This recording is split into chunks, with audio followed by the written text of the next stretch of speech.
Welcome to Damu Kiwe Conversations. You know what I'm saying? Salute to everybody in the chat. Hit that like button on your way in. Salute to everybody on Instagram. And salute to everybody that's on Clubhouse. You know what I'm saying? Stand on it media. I see you already in the building. Appreciate it, King. You know what I'm saying? Makita, B-Dog, what up? Salute Papa Dirt, Nina, Incognegro. I'm going to call y'all back, right? We up in here, though.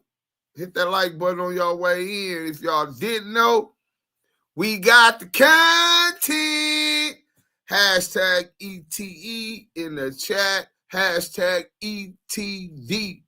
Expose the exposers. Expose the debriefers. We got a debriefer, ladies and gentlemen. We got Dale, the long tail rat. We got the work. I got the work. Paperwork party on Clubhouse, fool. You know what I'm saying? Paperwork party on YouTube, nigga. You know what I'm saying? Facts. But welcome to the Damu Kiwe Conversations.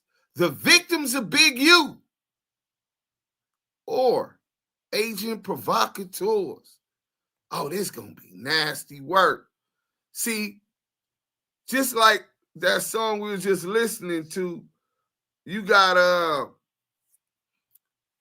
these dudes who get caught pimping and pandering on females, human trafficking, and they facing 15, 20, 30 years. Then they get caught trafficking drugs, distribution, cross state lines. That's interstate commerce for those who don't know. That means the feds have jurisdiction. And for that, talking about Christina Aguilera, nigga, Fetty Wap, nigga, Britney Spears, nigga, and Gorilla Piss, nigga. You know what type of numbers the feds is talking about for all of that? Nigga, they gonna knock you in the dirt. So, you got a lot of people that be in the game, man. They just jump in the game because they think it's cool. You know what I'm saying? You know, they say be good, be true to the game, and the game be true to you. For the most part, that's been my experience. And I get treated and afforded the respect as someone who has. But a lot of these niggas ain't never had that kind of respect. So they don't really, and then when they do get it, niggas is just playing them because maybe they getting a bag. You know what I'm saying? So them niggas ain't got no loyalties to the niggas they hustling with, niggas that help them pay their rent, nigga help them take care of their family. Nigga, once they get caught doing a crime, they ain't trying to do no time. These bitch ass niggas gonna tell. They gonna tell. Why do 10 when you could tell on a friend?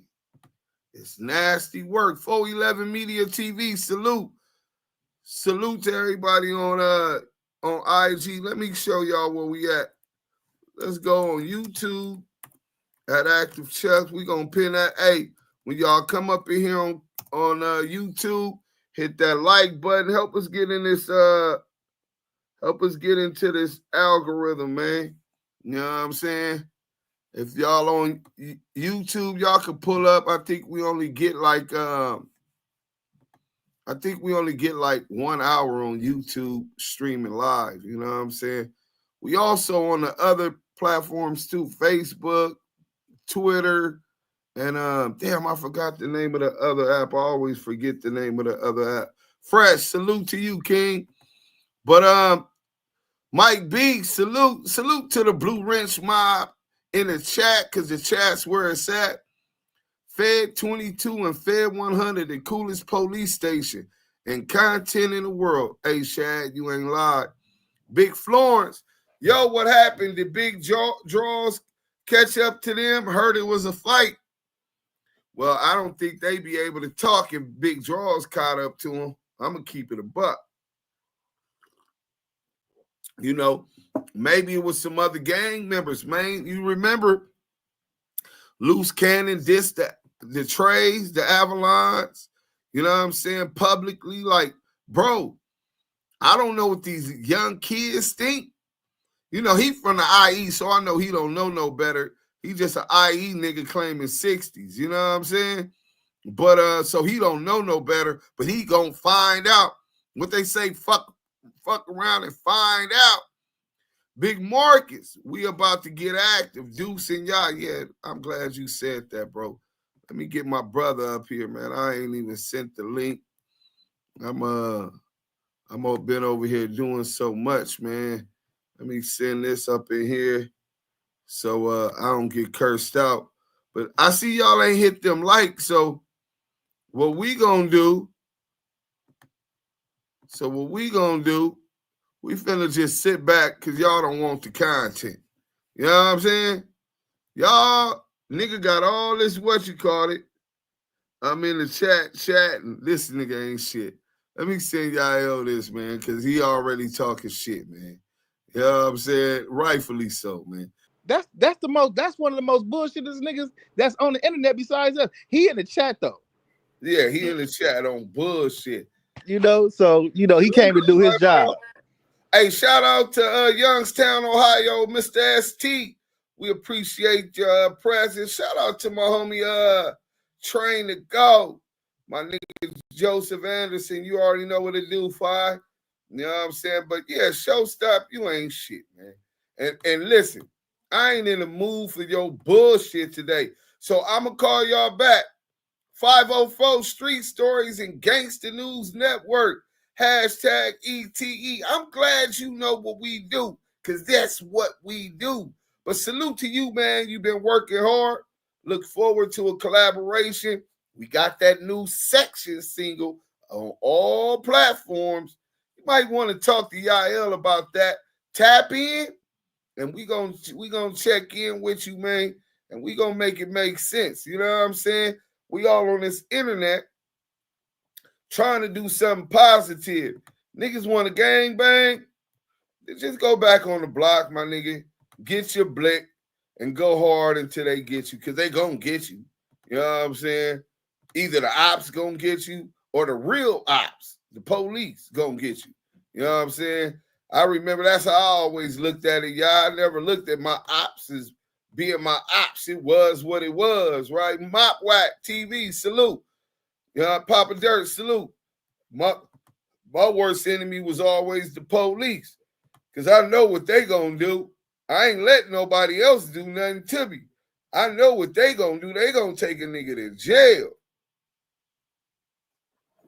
Hold on, they said,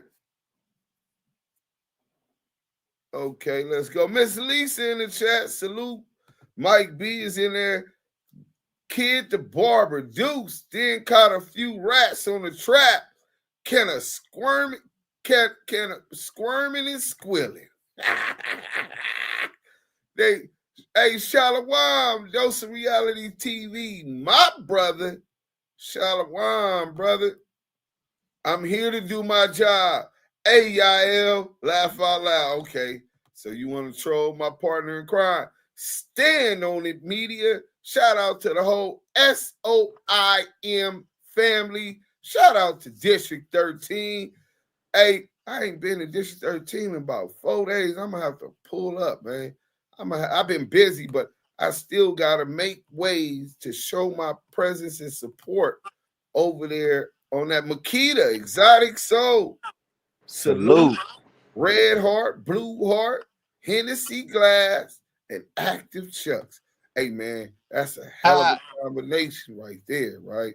You know what I'm saying? D Twins, 70. Salute to Deuce Sims and y'all. P. Jones, salute. Hey, y'all hit that like button, man. Y'all, G Wiz, Goose Water Blaster.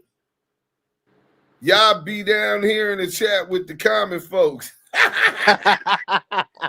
Hey, listen. Hey, let me tell y'all something. Nah, that's the Kiwe pop star. He don't be hanging in the gutters no more. Hey, the chat is most definitely where it is, and I love being in the chat. It's refreshing, it's funny, it's informative. I love the people in the chat just like they love us, man. Salute to y'all. We got Diego in the building. We got Slim Gang TV. We got Jay. Hey, man, we got a gang of supporters that fuck with our brothers, man. We got them in the chat, man. Debunking Cobbins. Hey, listen, hold on. What up, Egyptian? I see you in on Clubhouse. Salute, Egyptian. Hey, but look, real quick. Debunking Cobbins. Pronunciate with me, y'all. It's like la la la Monte, but it's Degante. Hey, listen, Degante. I see what you over here doing. Hey, listen, I don't know if you a Damu or a Kiwe, but to be involved in this conversation, she has two go. Wait, who B-Day is it? Well, happy B-Day one. You know what I'm saying? Whoever B-Day was, I didn't see who it was. My bad, man. Happy B-Day. You know what I'm saying? Hey, Deuce, you know who Mac Wop TV is? You know who that is? One of our supporters. I know that much consistently. Mop Whack. Yeah. You know Dude started doing the penguin to the song. Wait, what dance is the penguin? Show some love. Hit the like button. Hey, that's a fact. Hey, they already started trolling. All right. Yeah, they gonna start. Yeah, they gonna start early, man. That's okay. We can hang in. If you can hang, hey, listen. If you can survive a Damu Kiwe conversation interview, and if you can survive the chat, then you got some thick skin to fit in, man. And that's just that level. That's just that level. Hey, salute to Jungle Boy TV. We got the Blackstones in here. Hey, look, let me tell y'all something, man. And I just seen some the homie P4K and the Baby Stone Gorillas, and they pulled up on like 43rd and Crenshaw, and they was tripping, nigga. Pooh Shiesty masked up, and they talk about they run Vernon. See, whatever energy you put out in this world, you're going to meet somebody that's going to be attracted to that and match that energy. You know what I'm saying?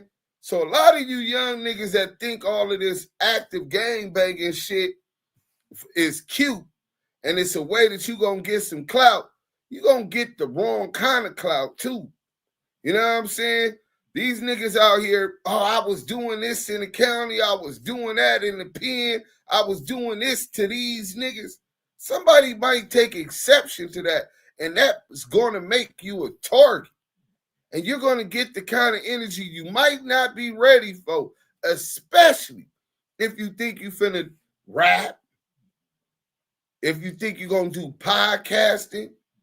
Like banging and hustling don't go together. You can do it real good, but this is the messed up part, right? And I'm going to give y'all some game from experience, right? You could get some money, say you was hustling, right? And while you hustling, you can have success. You might be flipping 9 zips every 2 days, rock for rock. Whether it's some work or it's Christina Aguilera, right? They can start an investigation, but if they can't catch you with the work or control by, after about 6 months, you get a note saying that you was under investigation and the investigation to end it, right? But once you get active and you start knocking shit out, those kind of investigations have no statutes of limitation. They have unlimited amount of resources and times to continue to investigate you. So if you rapping, your rap career gonna be short-lived. If you podcasting, your podcasting career gonna be short-lived. Now, I'm not saying accept disrespect from nobody. I'm not saying don't do what you gotta do. Slim Gang TV, salute. What I'm saying is don't be pump faking and then play once a nigga pop your ass, nigga, then you want to play the victim looking for sympathy. You know what I'm saying?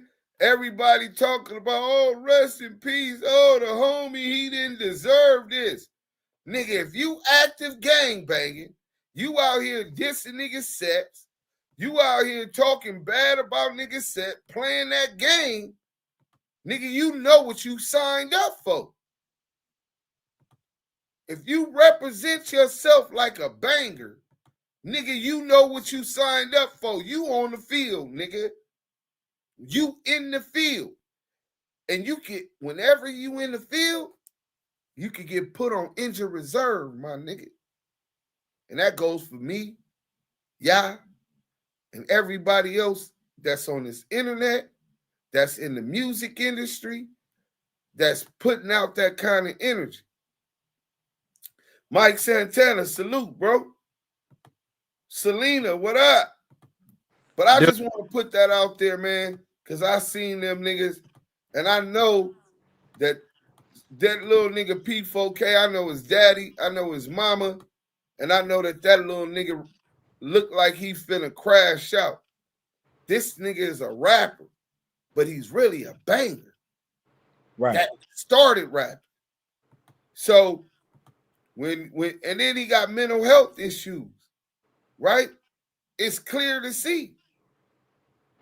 So when you got people like that, man, and you out here thinking you gonna be a rapper or thinking you gonna be a podcaster, bro, I wish you the best. I wouldn't wish jail on nobody, right?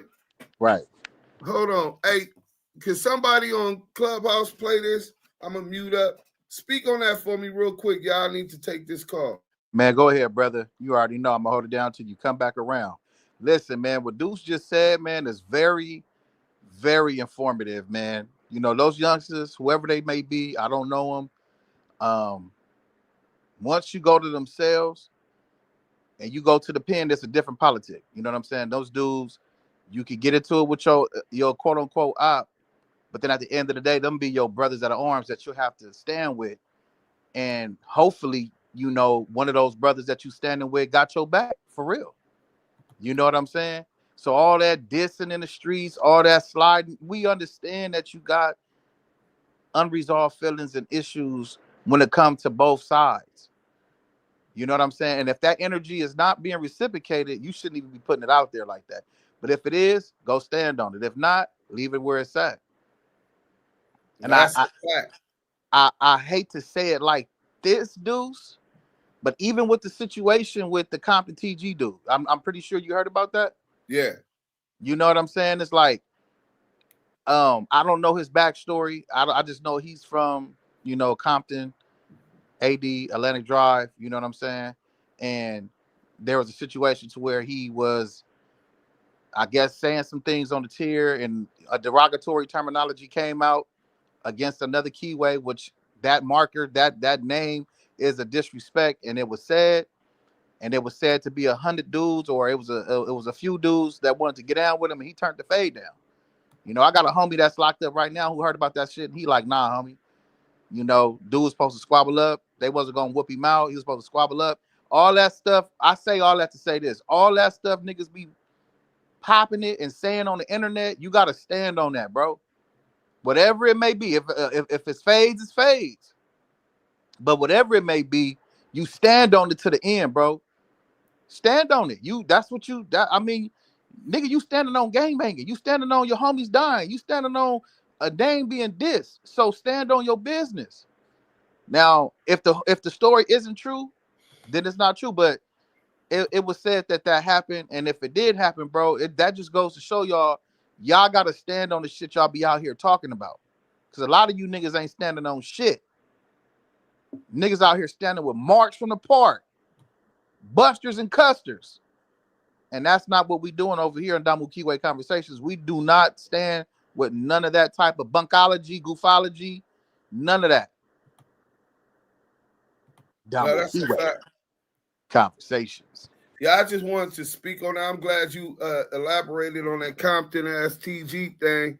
And the crazy part, he was one of the young gangster rappers that I was feeling his music and energy, bro. You know what I'm saying? When he was out, I know he related to one of the young homies too. You know what I'm saying? So they was trying to link me with him, and I'm like, heard the nigga diss the Rules, right? So I was like, bro, I don't want to do nothing with this nigga if he bringing that kind of energy. I thought he was trying to do music, gangster rap. You know what I'm saying? You can't bang and rap when cats like Back and Baby Back are around. Yeah, that's a fact. Sharon, what up, bro? Taylor Gang. Why Brick Baby on the phone saying Big U, him, and Luce Coochie in there fighting together? I don't know, man. Deuce, why you not turning up on SKG? Well, for one, she's a woman that always want to play victim. When I can show you her talking about I need a bullet in my head, right? She's an agent provocateur, bro. Facts. She's an agent provocateur. He got to make up his mind. You can't serve two masters. Hey, that's a fact, Santana. KD beats and rhymes. Salute to my G homie. You know what I'm saying? This was the dude I got my first record deal with. Just a few records, nigga. Still I Live, the underground mixtape, nigga. Performed in the Budweiser Best in the West, nigga. By 92.3 the beat, nigga. You know what I'm saying? So y'all didn't know I was that good. I was a young nigga already grinding in this industry. And that was the nigga that I signed with first. Performed in Hollywood and all of that at about 19, 20. I was, G Wiz got to elevate and make the transition before it's too late. And you can't make no decisions and choices. Yeah, earlier we had 504 up in here, and I was telling 504, the podcaster, that's what we on this internet for. If we want to gang bang, then we need to jump up off this internet because it's not conducive to gang banging. And or if we want to do crime and go back on the front line, I'm quite sure our homies could use us. You know what I'm saying? They could use some expendables. You know what I'm saying? Every hood could use some expendables. You know what I'm saying? Man, facts. But if you're on this internet, bro, you're on this internet to network, make money, network, and expand your name and brand on through social media. That's what we're trying to do. I ain't got a beef with somebody because they doing a podcast and I got to do a podcast. Nah, nigga, let's do a podcast together. Right? Let's see what we talk about that's kind of similar. Do a couple podcasts together. I'll help bring your numbers up. You help bring my numbers up. We run some great content and then move on to the next one. Man, I rock with Deuce, but it seems he's giving her a pass. I'm giving her a pass, man. I ain't giving her. Hey, Cannon, listen, bro, I ain't giving her a pass. But one thing for sure, two things for certain, I'm not bringing no manly, masculine energy to no woman, even though she threatened my life, right? She on here snitching. She's on here doing that. So I'm not finna go back and forth with that informant. And she a woman, right? So forget her. She wants some clout. She not getting it, bro. The bitch, I don't even know her song, nigga. I can name a Tupac song and I'm going to probably be able to bust the chorus and a verse because I'm a Tupac fanatic, right? She got a song with Pop. That might be the only song by Pop that I never heard. Nigga, she's garbage. Garbage. She was fucking on Suge. Thought she was going to fuck her way to the top. It didn't work. So then she thought she wrote a book, thought she was going to clout chase Nip Hustle, put in her book, Nip locked her in a room and all of this and got her beat up and all of that. It ain't work. So now she flipped it on Big U, then on the phone with another confidential source, tried to get him locked up. provoking him to react to her and assaulted him after saying, nigga, you going to jail. Nigga, you, everything you got going, I'm tearing all that shit down. If I had my gun, nigga, I'll bust that motherfucking shell in your head.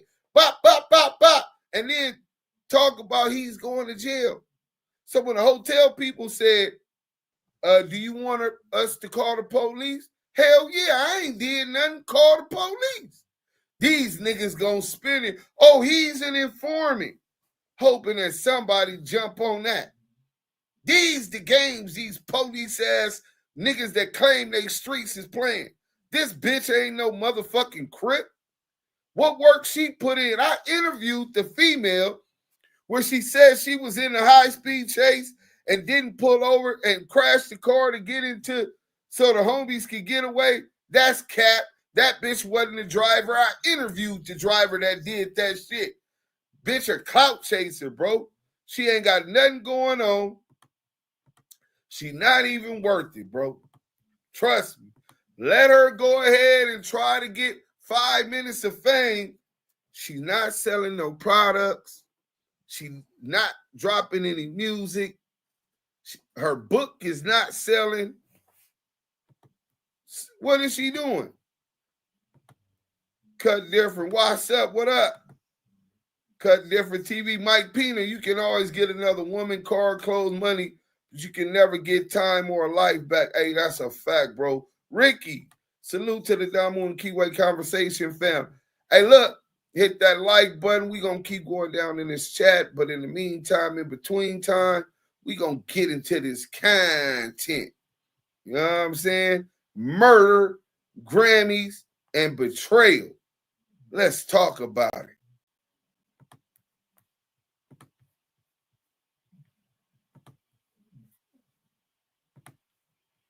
Molly Ma, the unnamed snitch on the Big U indictment. Reality TV star, Las Vegas resident Molly Mall admits to running a prostitution ring in Clark County for more than a decade. And well, let me go back where it first started, right?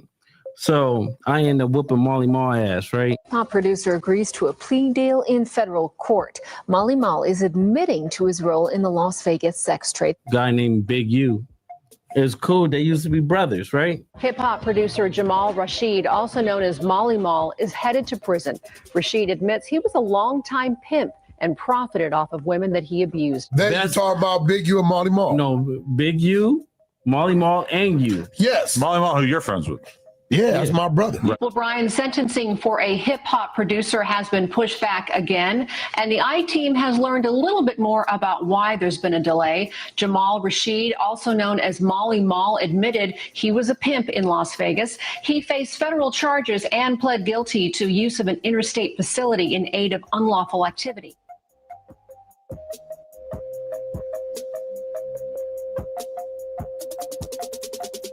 I'm back with another episode on this Big U 43-count indictment. This whole entire situation is like the gift that keeps on giving. In this video, we're going to pull back the covers that are ever so gracefully hiding the indiscretions of the Grammy Award-winning producer in Big U's indictment. Wack 100 is the man at the center of spreading the controversial slander and alleged criminal street activity of Big U, painting him as the mastermind would backtrack faster than a Louisiana crawfish. A music executive and alleged LA gang leader Eugene Henley Jr. has just been named in a 43-count federal criminal indictment. Prosecutors accused Henley of racketeering, fraud, extortion, and embezzlement. Henley surrendered to authorities last week in connection with a federal complaint linking him to the 2021 killing of an aspiring rapper. A lot of stuff I'm reading, and some of it I still really, I'm kind of like, it's missing some pieces. I can't see him. I can't see Big U shooting a kid in the face that once lived in his house, right, over a diss song. Because there has to have been so many different times over the years, even since he's been free, in which he would have had much better reason to clap somebody than that situation. No, like that just doesn't seem like it would have risen to the level of being. Let me tell you, if he killed that kid, he probably should have killed like 20 other people. However, the focus of this video is not WAC 100. Instead, the microscope will be aimed at the Grammy Award-winning producer. That Grammy Award-winning producer is none other than Marley Marl. Now, Marley Marl isn't just any name being pulled out of the hat. Marley Marl's name has been synonymous with Big U for years. In fact, Marley Marl is the man that the fake Luce Cannon jumped on allegedly by orders from Big U. Although we, the general public, had no idea what was going on at the time, it would all unfold in Big U's indictment. There's a situation on Sunset. Marley Marl's eating. You see some guys pull up and they get at Marley Marl, right? Saying what? They get at him. Ain't no saying nothing. Action. They beat his ass. They beat his ass. Okay. They get at him, right? That's Luce. So I'm like, so I get the call, right?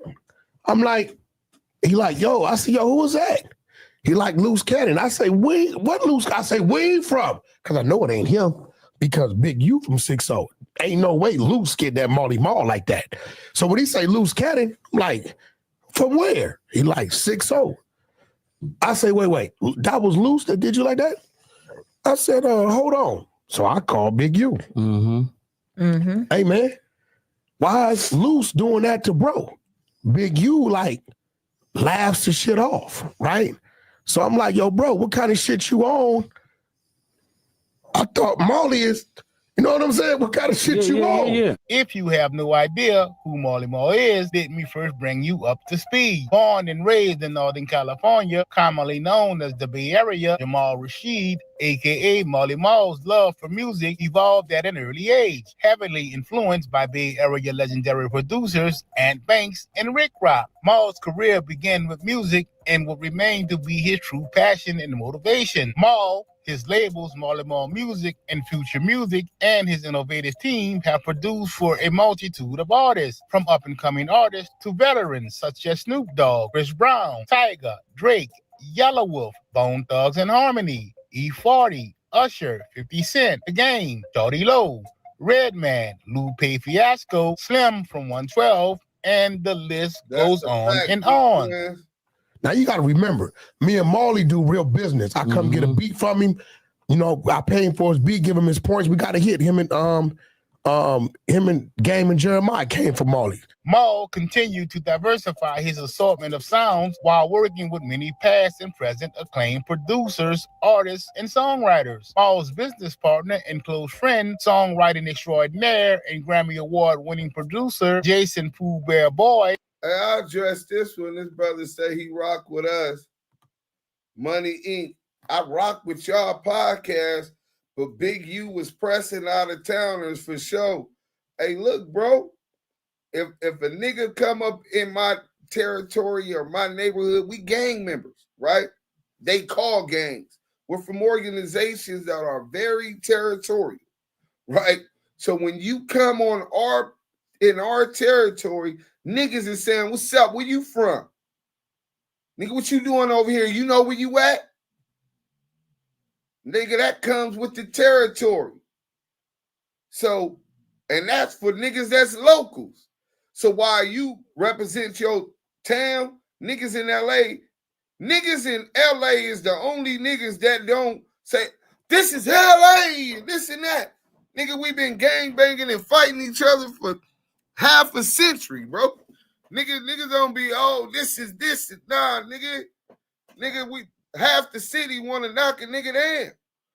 So while you guys looking at it because y'all out of town, bro, if you're not from over here, you're a potential victim. You better come respectful, nigga, and nigga might still patch your pockets. If you're out of dress code or just niggas ain't feeling what you doing, bro. Respectfully, but thanks for the comment, bro. But yeah, stop taking it like it's because you are out of towner. Nigga pressing nigga on the other side of Normandy. Say I'm on Jefferson, nigga 35th, 36th, 37th, 30. And a nigga that lives on the other side of Normandy comes to the dairy or hamburger dens on this one will get pressed. And if I go on the other side of Normandy, nigga, to the school before Weston, Fauché Junior High, nigga, I might lose my life. That's just inherently what we were born into, bro. It ain't because you're from out of town. Out of town niggas definitely getting pressed because niggas that live across Normandy is getting pressed. Niggas that live on the other side of King is getting pressed. So what you think? You supposed to get a pass? It don't work like that, bro. We territorial.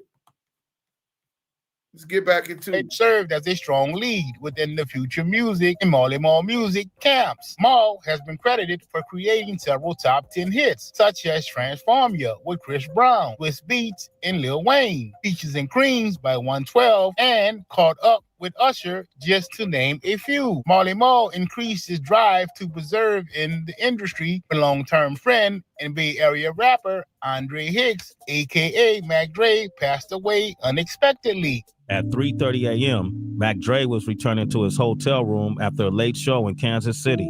On Interstate 70, a group of armed men in a stolen car pulled up alongside his van, fired, and sped off. Marl had since then successfully tackled the music industry and was simultaneously taking over the film industry by storm with his much acclaimed documentary, Two Turntables and a Microphone, The Life and Death of Jam Master Jay, alongside executive producer Curtis Jackson, aka 50 Cent. Dave's Hot Chicken. This is a public service announcement. I don't know what y'all was thinking when y'all took those cauliflower. DJ Jam Master Jay was gunned down inside a recording studio in Queens, New York. No arrests have been made. Police have not released a motive. Marl and his business partner, Eugene Big U Henley, have produced smash hits by teaming up with the likes of Snoop Dogg, Nipsey Hussle, Sean Cartier, and producer King David under their label Blue Magic Music. It's no secret that Marley Marl had earned the respect and recognition from top media executives, managers, A&Rs, radio personalities, and a roster of superstar artists internationally after many years of hard work, dedication, and diligence to the game. With the list growing at an uncontrollable rate, Marl still found time in his hectic and crazy schedule to executive produce his partner in future music, Pooh Bear, aka MDMA, most devoted musician alive, and his debut as an artist. Marl's team was made up of extraordinary talent, such as powerhouse producers, audibles, as well as music groups such as Edamame, Jazz, Love, Pyro, 1500, DJ Franzen, and Sasha. Although these accolades would sound extremely impressive, word on the street was that Marl never really produced tracks himself. Instead, Marl would enlist the services of other producers, buying and or licensing the tracks, selling them off as if they were actually produced by him. Don't get it twisted at all. Marl wasn't just a producer in the music industry. Hey, Kading, you really don't fuck with us, huh? You talk about you really rock with us, but you can't rock with us because you don't know shit, bro. Go ahead and check the archives, my nigga. Do a little research before you come up over here and talk about who giving niggas passes, my nigga. You got us fucked up. For real. Let them keep commenting, no. Tartan Mystic super chat. Yeah. I got you, brother. We got Tartan Mystic with the $10 euro. Mummy Mystic. Mummy Mystics. Not too good tonight. Not too good. Not too good tonight. So chats out for me. I'll be listening through earbuds though. Have a great live, and thanks in advance for the learning I'm granted to get. Heart, prayer hands, and the dove. Man, Tartan Mystic, man, we appreciate the $10 euro super chat. Anything and given to the Damu Kiwe Conversation team is highly appreciated. Salute to you, your family, and your tribe, and I hope moms get better soon. Yep. Prayers to you and your mom, Mystic. And I know that you're guaranteed to do some learning. We definitely going to get into some learning, but prayers out to your family. Thank you for the support. Hopefully she could get some nice sleep, you know what I'm saying, while you got those earbuds on. I know you can't bang it loud, but prayers to you and your family, you know what I'm saying? Let's go. Industry. He too would have a criminal history that we will dive into at this very moment. Between in or about April 2002 and in or about September 2014, Marley Marl owned, operated, and managed several businesses in Clark County, Nevada that purported to offer legal escort services. The businesses included the following: VIP Entertainment, LLC, licensed from April the 3rd of 2002 through April the 30th of 2014. International VIP, LLC, licensed from March the 21st of 2005 through March the 31st of 2011. And Las Vegas Concierge, VS1, LLC, licensed from December the 4th of 2012 through December the 31st of 2014. However, Marl carried on an unlawful prostitution business through these escort services. Between in or about April of 2002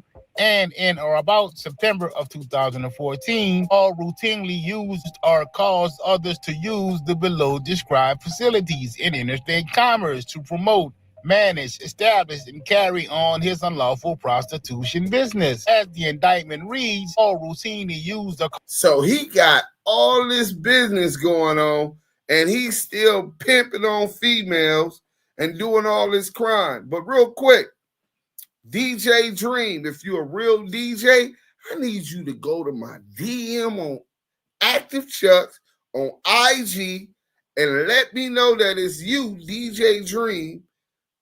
Follow me, and we got a single for you, a DJ pack, a radio pack, Yael sections.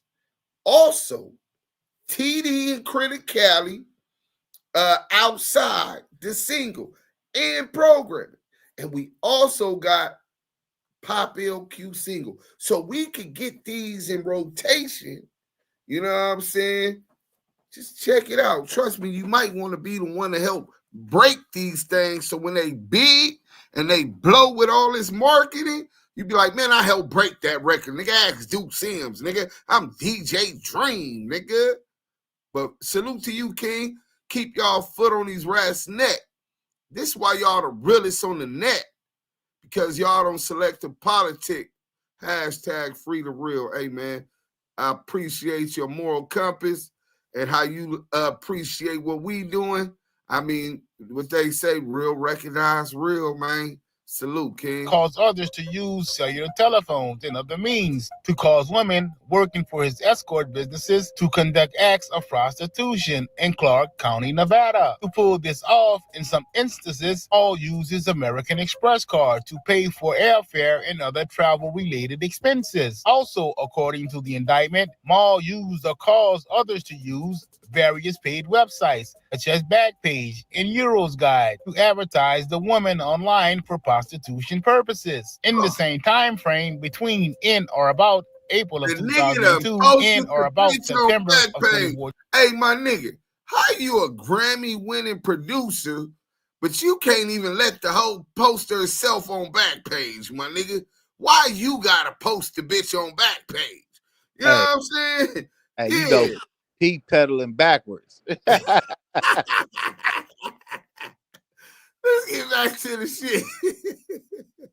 2014, Marl performed numerous acts in furtherance of his prostitution business in Nevada and elsewhere. Most notably, Marl pursued, induced, enticed, and caused numerous women to engage in prostitution, such as the following examples. In March of 2012, Marl persuaded, induced, enticed, and caused an unnamed victim to travel from Nevada to New York to engage in prostitution. On February the 15th of 2008, Marl persuaded, induced, enticed, and caused another unnamed victim to travel from Las Vegas to Maui, Hawaii. On March the 6th of 2008, Marl persuaded, induced, induced, enticed, and caused their third unnamed victim to travel from Portland, Oregon to Las Vegas. On January the 19th of 2009, Maul persuaded, induced, enticed, and caused yet a fourth unnamed victim to travel from Las Vegas to Chicago, Illinois. On March the 26th of 2010, Maul persuaded, induced, enticed, and caused a fifth unnamed victim to travel from Las Vegas to New York City. On March the 27th of 2011, Maul persuaded, induced, enticed, and caused another victim to travel from Las Vegas to Pittsburgh, Pennsylvania. On March the 11th of 2013, Maul persuaded, induced, enticed, and caused a seventh victim to travel from Las Vegas to Newark. All of the foregoing took place in the state and federal district of Nevada and elsewhere. It doesn't take a rocket scientist to know that once the gig was up, Maul's entire stable turned government witness, portraying themselves as victims. Through his attorney, David Chesnoff, Maul asked the court for leniency. He asked the court for leniency after sending bitches from Portland to the Bay to Vegas, all over the place. G said, I tried to send a super chat. I don't know how, G. You can Cash App if you know how to do that. You see the Cash App on the bottom ticker? Cash App, $ active Shucks. Let's go. Citing his client's statement of remorse and his work with teenagers in crisis. Judge Navarro imposed the maximum prison sentence under the agreement, followed by 3 years of supervision. In 2021, Jamal Rashid, the man known as Marley Marl, filed for bankruptcy while serving his 33-month prison sentence after admitting that he was a pimp in Las Vegas for 12 years. Well, new tonight, hip-hop producer, reality TV star, and Las Vegas resident Molly Mall admits to running a prostitution ring in Clark County for more than a decade. Let's rewind. In April of 2019, authorities seized a several cat from Molly Mall and a spider monkey alleged to be owned by Sway Lee after serving search warrants at two San Fernando Valley homes as part of an exotic animal trafficking investigation. Justin Bieber's monkey. All the way down. I'm inside. Pull it down on his head. Pull it back and like make it a hoodie, like in the back. Yeah, like that. Flip it. Flip it. There you go. This is how I fold it for her. Wait, we got There you go. You're like, bitch. That came through. Jordan. G, come here. Come here. I got you, G. Come here. G, come here. G, come here. All who was known for showing off these animals braggadociously showed them off during an interview on Vlad TV. You sleeping? Rise and shine. Hey. Who's that? Yeah. That's like a this camera. Say hi. What you doing? Or Amalot, whatever they call. You chilling? Huh? That wake you up? This is so cute. Some industry insiders would say that Molly Mall was moving like a slippery, slimy snake. With that being said, it was no surprise at all that Mall was in business with Big U. And thanks to Big U, because my affiliation with Big U, a lot of people know when in '96 when Suge went to jail and Pac died, rest in peace, Pac. Back then it wasn't digital; it was an analog world. So all these cats that were just gangsters were told to go to studios and just grab the stuff and put it in storage. Wow. Fully understand how Marley. So now they admitting that Marley Marl and Big U became business partners and were doing business. That was Steve Lobel Marley Marl was talking to. The same Steve Lobel that was business partners with Big U when they co-managed Nipsey Hussle. Rest in peace to Nipsey Hussle, the late, great Nipsey Hussle. Now they saying he was extorting Marley Marl. I hope that Big U lawyers, let me make sure I send this video to Big U lawyers. We need to clip that at about 14 minutes. Make sure we got this proof that he was doing business with Steve Lobel and Big U. Let's go. Mall showed up in Big U's indictment, but how his name being mentioned, you must first know the story of Rayshawn Williams, the teen who was found murdered in Las Vegas. By now, I'm pretty sure you all know Big U is being charged with Rayshawn's murder. Per Big U's indictment, the murder was triggered by a diss track, although said diss track has never been produced by law enforcement or prosecutors. However, as of late, new allegations were surfaced of a gay love affair between Rayshawn and Big U's son, ultimately enraging Big U, causing him to take Rayshawn's life. Guys, bro, I was kind of apprehensive about putting this out. I've known this for about a week and a half now, you know. Big TV advertising is for big brands with hold big on. dollars. Let me tell y'all something. See, Damu this is how this is what really pissed me off, right? So you hear this dude talking about I've known for a week ago. So what? You was in a room and Rayshawn was fucking Big U son, or Big U son was fucking Rayshawn a week ago? Rayshawn Williams has been unalive for several years now, but you just found out weeks ago. Well, how did you find out? But that's not even a theory that's being accused in the court as an overt act. And when I say overt act, let me make it clear. The feds have not indicted Big U for RW's murder. They have not. They allege as an overt act that this was part of a RICO, but they have not charged him for murder for hire or actually murdering RW. Neither has Las Vegas. They're smearing his name. But if they're not saying that that's the theory, right? How the fuck did you find out a couple days ago? And who the fuck is that saying that they found out a couple days ago? Who told you? What kind of credibility do you got? What is your objectives?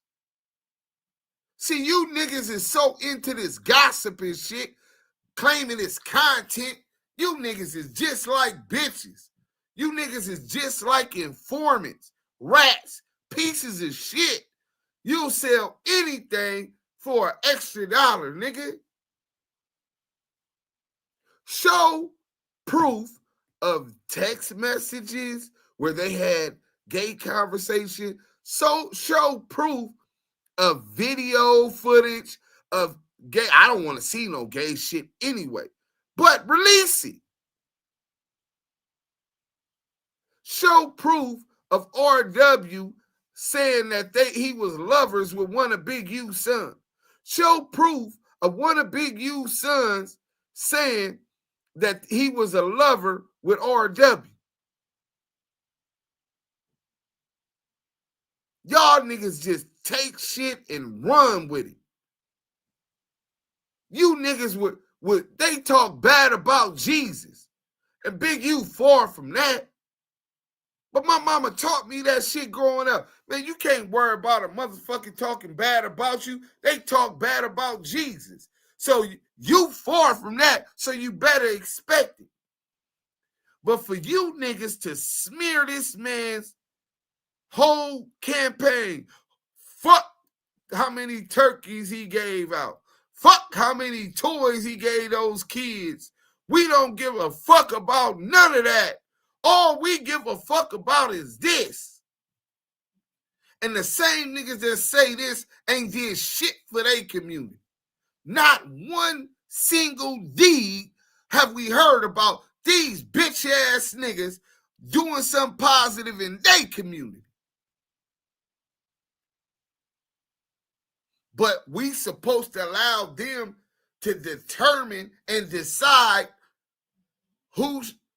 what we should forget about our community? What you done for our community? What have you done for your community? See, that's the new gangster, nigga. Helping to build your community. Wherever you at. Shout out to Slim Thug. I seen them building these small communities, getting together, building businesses so that these melanated indigenous communities for indigenous people that look like us, money circulates within people that looks like us. It's called practicing social economics. That's the new gangster. What you doing with those children in your community? Are you volunteering your time as a big brother? Are you giving them some game, teaching them STEM research so maybe they can find a cure for cancer or diabetes, which pervade primarily our communities because of our diet? What about coding? Making sure that they're prepared to compete online, because this is the age of technology, with their rich white counterparts whose school curriculum is far more advanced at teaching them and preparing them to compete in corporate America. These niggas ain't talking about nothing about that. But they talking about a manly, masculine, physical specimen, a freak, a physical freak. Dayon Henley is a physical freak, manly, masculine. The most physical on his football team. And just smear his name for some fucking clout. You know what this remind me of, Yael? Think about this, bro. Remember when the nigga Luce Cannon, loose bowels, loose lips, the fake Luce Cannon, or should I say Luce Coochie Ashley? Remember when that nigga was clout chasing and trolled Carl Winslow from the Family Matters? Yep. And remember, he said he heard moaning and went and kicked in the door, and he came running out, and Diddy came out with a towel on, nothing but a towel, sweating and breathing hard. And he told him, I like making men who need money give up their manhood for money. And he's breathing hard and stared him in the eyes. Right? Yeah. And that lie and troll went all the way up to the point someone from TMZ sees the father from Family Matters and asks him about the Diddy party and him getting his spokes blown out by Diddy. This is what these bitch ass niggas is trying to do. What's the hottest topic on the internet? The Big U indictment, especially in Los Angeles, but nationally, right? Yep. Well, this is a chance. His son plays for the NFL. Let everybody else smearing Big U. Fuck it. Let's talk about his son.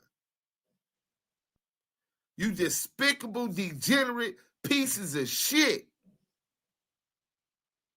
And then they don't even got no face, no name, nothing where you could go check where he got his source from, where this information's coming from, nothing. Just spreading slander all across the internet. Right? Some I heard type shit. You sound like a bitch, nigga. I heard. You heard something about another man. Nigga, is you gay? Is you part of the community? Where did you learn all of this? Is you part of that community? Where did you learn this gay gossip from, you weird ass nigga? Gay gossip is crazy. Nigga, this nigga lead his team in tackles, masculine football. I got a picture today. Let me show y'all this video. Hold on. I got something for y'all, man. Hold on 1 second, homie. Damu Kiwe. While we talk about Dayon, salute to Dayon. Salute to the whole Henley family, man. Peace and blessings to y'all through these trials and tribulations. We with y'all, though. Believe that. We with y'all, though. You know what I'm saying? Nigga talk about some, I just learned, because I heard. These niggas is bitches, bro. I'm behind the gate gossip. I'm R&B. Hurry up, do Sims. I want to show my moves. Hurry up, show the show.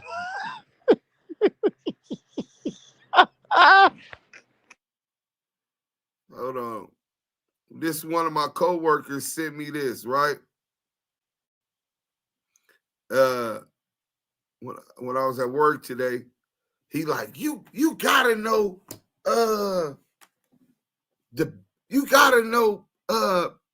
in Wisconsin. You gotta know, hold on. Damn, hold on. I can't even close the damn thing. I just let it ring. He said, you gotta know, I'm trying to remember his name. I'm like, trying to remember his name. He said, yeah, he got the sports league football stuff, etc. His son plays in the NFL. I said, who? Big U? He said, yeah, his son. I said, Dayon Henley? Dayon Henley. The dude knows him, right? Dude work with me, right? We gonna show y'all this video real quick. Y'all probably never seen it. That's cool. But this is the freak in nature, freak athlete that we talking about, right? Remember, this nigga played wide receiver in college. And he's so big and so huge and so athletic that now he's playing linebacker. Let's get up into this before we get into the thing.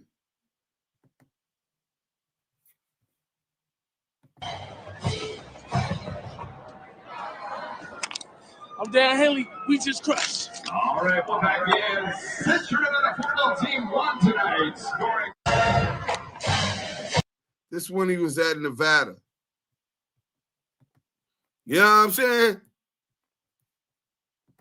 A masculine beast, inside linebacker. So you talking about 225, 230, all muscle, able to flip, very physical, and you see a gay man. I remember when I was gang banging, the homie used to be tripping on me like, Eminem, you think everybody a Crip. Man, I don't believe that. Eminem think everybody a Crip. Nah, who blood? You know what I'm saying? I'm on everything moving. That's how gang members think. Everybody is an op. And that's how I was trained to think. And that's how homosexuals think. Everybody's a homosexual. These niggas is crazy, bro. Nigga, you niggas ain't exposed nothing. Nigga, that nigga ain't, that's a man. That's a boy. Damon, that's a man. You know what I'm saying? I'm gonna tell you right now, Dude Sims, don't let that nigga get close to me. Oh, I'm grabbing nuts with pliers and giving him what he desires. What that nigga say? What's up with Lucky Charms? Yeah, you so that Lucky Charms. Huh? Who? Yeah, I like my fish a little squirmy. Fish on the line, nigga. Watch out. I'm like, nigga, wait. wait, nigga, wait. I'm like, oh shit. Oh man, this nigga Yael ain't shit, man. Hey, that nigga Yael's pimp in distress. Pimp down. Nigga, you peed on me? That nigga was going, bro, that shit was hilarious. No, nigga, I like my fish alive and squirming. Wake up, little nigga. Fish on. Like, that nigga crazy, bro. Let's get back to the content, man. Let people know that her family member wasn't killed over a diss song. Her family member was killed because Big U found out that his son and Ray Sean was fucking around, bro. I'm sorry. It's hard even for me to say. I apologize, bro. I apologize. But that's what his family is saying, bro. And I got the proof right here, right? But it's like, that honestly does make more sense, doesn't it? Yeah, it makes more sense from a prosecution standpoint. Of course, it makes more sense in a prosecution standpoint. They put in a complaint alleging the unaliving was done because under the theory that it was a diss song. But then they forgot that Nipsey Hussle did a diss song and he didn't get killed, but he had to line up some phase, right? Kind of reasonable, right? So, damn, we can't charge it. We can't indict them on that. So now they got these weird-ass, gay-ass, police-ass niggas on the internet, flip the script and throw something else. They just throwing shit at the wall now, seeing what the fuck is going to stick so they can lock this nigga up without giving him a bail, right? They got to make this hot one stick. No murder weapon, no eyewitnesses, no camera footage, right? No DNA, right? DNA did not match. That's one of the weakest murders I done heard of. And that's the reason why it's not charged in the indictment. That's the reason why Las Vegas said they didn't want to charge it. So, Las Vegas didn't charge it. Now, the feds haven't charged it. And now these rat-ass niggas, a lot of these YouTube niggas is straight informants, bro. Agent provocateurs. Them niggas getting fat YouTube checks, nigga. And the YouTube checks they get coming because they working, nigga. You know what I'm saying? YouTube got to deal with the feds, nigga. They got these niggas on YouTube working, and they not getting paid like the rest of the informants. Nigga, they getting paid through their YouTube. They allowing them to run up their channel to 5 million subscribers like No Jumper, Adam Grandmaster, Adam Grand Mason, nigga. Nigga, you got almost 5 million subscribers. And I don't know what you was doing before the pandemic. How you got as many subscribers as Vlad before the pandemic and didn't nobody know nothing about No Jumper until the pandemic when we were forced to be locked inside the house and wear a face mask everywhere we went, even in the house. See, them feds was making them checks real fat. Who else would buy a building, $4 million building? What kind of investment is this? That you got the kind of money to buy a $4 million building in Hollywood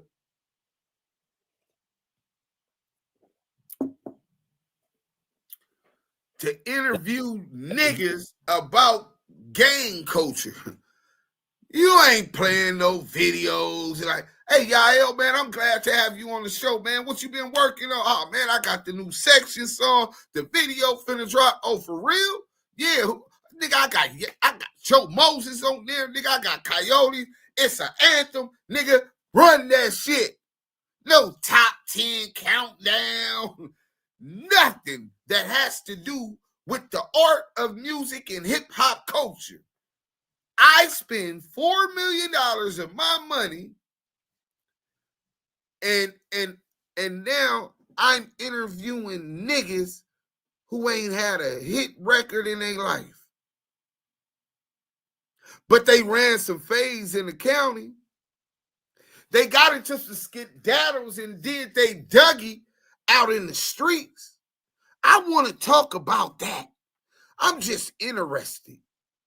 On camera, though. Why y'all think I ain't went to no jumper? Brick Ben said he was going to get me on no jumper. Hey, you can come for your interview anytime you want. Nigga, if I meet 5 million subscribers, nigga, I got product I'm trying to sell. Other than that, fuck they motherfucking fame, nigga. Nigga, I got fame as a local gang member, nigga, a gangster, a rider.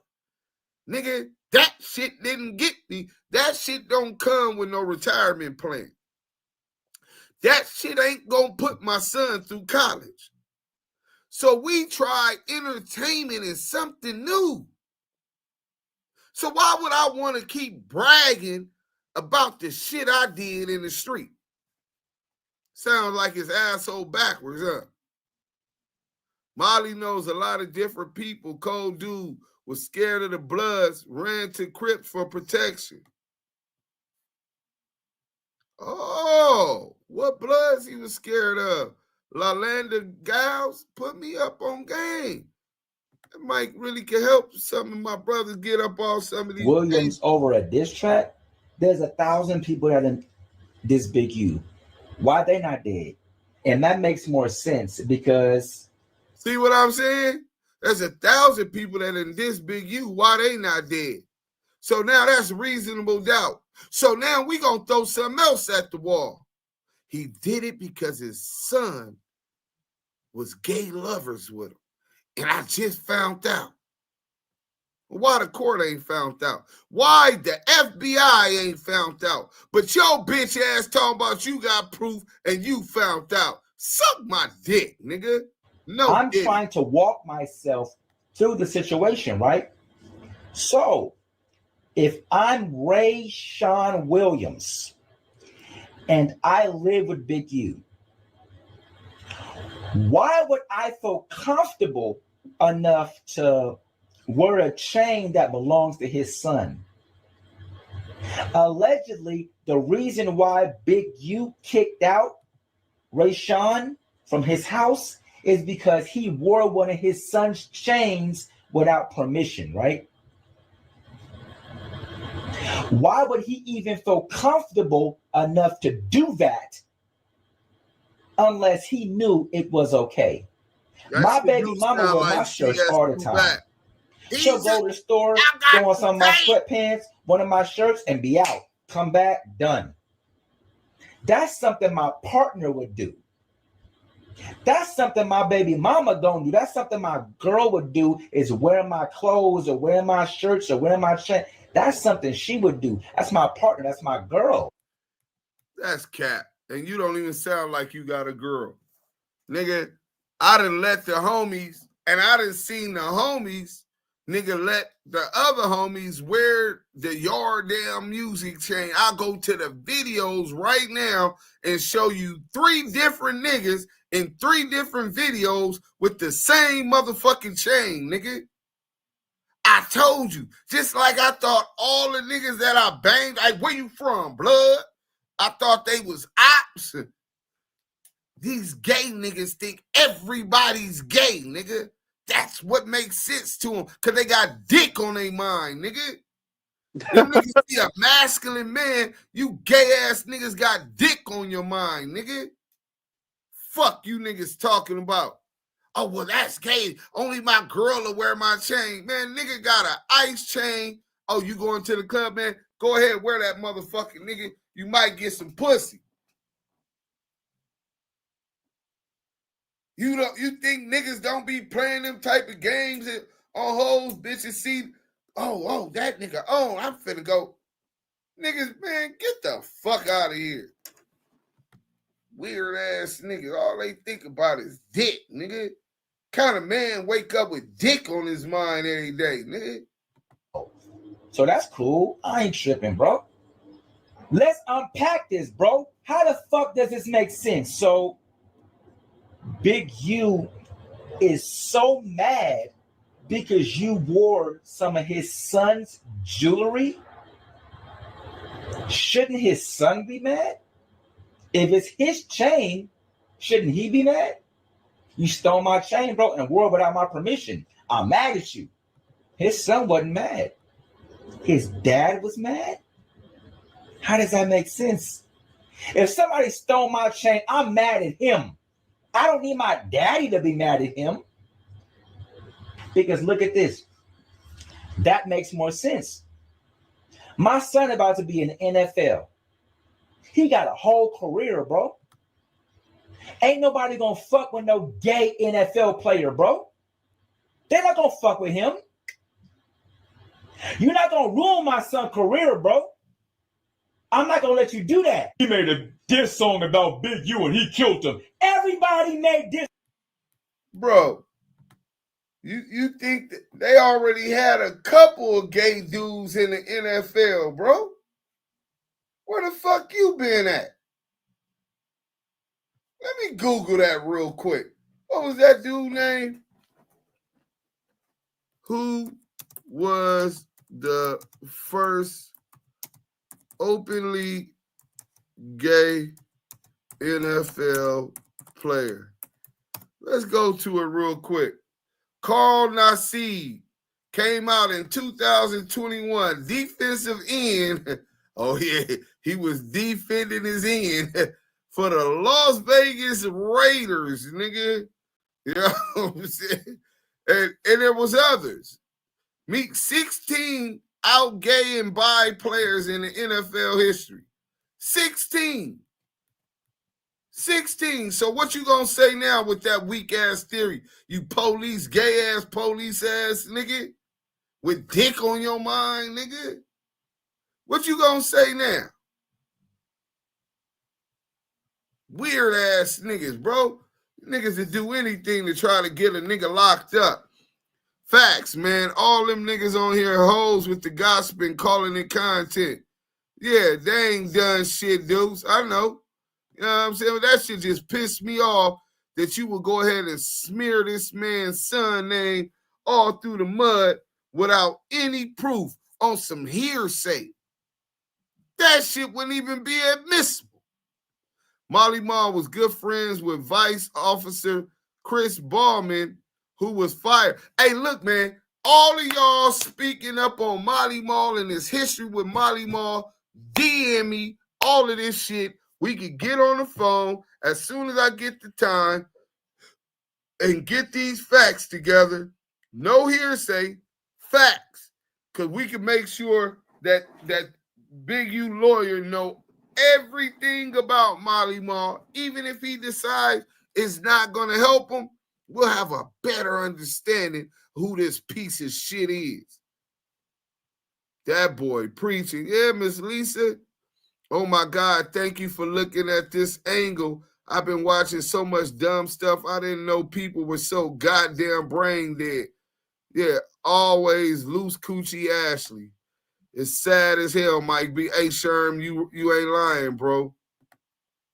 They always around some punk shit. Yeah. Reginald Val Johnson.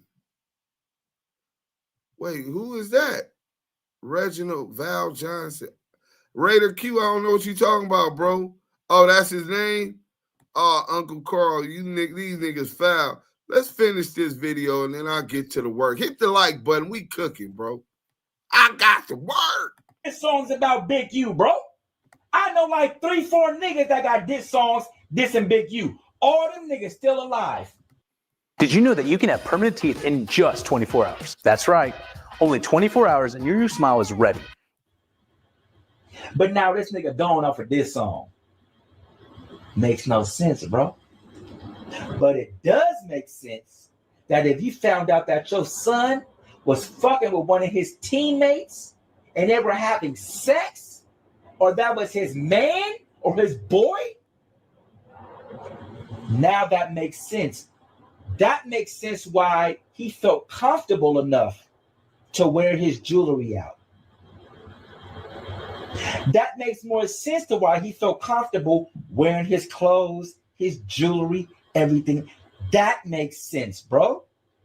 And you got mad about that. Y'all doing too much, nigga. Now, to be honest with you, I can't say that this is the 100% truth. Can I say that? No. But can I say I believe it based off what I've gotten from the family, friends, people that knew them? Yes. 1-800 gay As a gossip, football gay player, gossiping is this wild. nigga ain't got no girl. You ain't married, nothing. Who not trying to talk to a football player, bro? What girl is not trying to talk to a football player? He ain't got no girl though. Why? And you a nigga from South Central too? You a football player? No girl you entertaining, talking to, nothing? Come on, man. I think what she's saying, from my opinion, I would say it's not a lie. I do see some realism in it because it makes more sense in the diss track narrative. This narrative makes more sense because if I was your roommate, they said this is R&B. Feel comfortable enough to wear your gold and diamond chain unless I fuck with you like that. It's just like a man with a girl. My girl wear my shit all the time. I didn't see my baby mama put on my chain and wear it out. I didn't see my baby mama put on my diamond bracelets, wear them out, because she wanted to act like it was hers and look good and look cute. All right, cool. That's something a couple does. Shout out to Philly. What man would feel comfortable wearing another chain without permission, and that nigga didn't get mad? Big U's son didn't say nothing. He didn't care. It was Big U that said something. He got mad about that because he realized what the fuck y'all was doing. And he had to stop that. Ain't no team gonna take no gay football player, bro. You gay, bro. That makes more sense, bro. Way more. To a gay nigga let me like know what you. y'all thinking, bro. Oh, rainbow if I sound warrior crazy, like let me you, know. nigga. But I don't sound crazy. I'm going off the DMs I got. I'm not saying and the you DMs sound I got crazy. from I'm a saying quote you sound family gay, member nigga. and everything else. Your That's whole Oh my God. As I have said in previous videos, all of this shit is allegedly. Without a doubt, these new allegations are explosive and have definitely added a plot twist to the murder of Rashawn Williams. Just to make things perfectly clear, Dale Morrison, aka Monster, and Sylvester Robinson, aka They, aren't the only ones who are getting down on Big U. Marley Marl's government name was not left out of Big U's indictment by accident. The only way to know this much detail about what took place between Big U and Maul was, that's right, you guessed it, Maul is cooperating with the feds. The indictment reads as such. On January the 25th of 2021, defendant Henley contacted the producer to inform him that Nevada homicide detectives would be interviewing the producer about the death of victim R.W., aka Rashawn Williams. On January the 26th of 2021, defendant Henley contacted the producer and demanded that the producer and his employees leave the studio premises. On January the 26th of 2021, at defendant Henley's direction, Big U Enterprise associate BS and others known and unknown to the grand jury moved portions of the security system from the studio, including security video and data from the times victim RW and defendants Henley and Robinson were present at the studio prior to victims RW's murder. Feds play the game dirty. With all of the informants and witnesses on the case, there's no way that the feds won't find Big U guilty of at least one or two of these charges that they put on him. Myself, I don't wish prison on anyone. Let's all just sit back and see how this shit all plays out.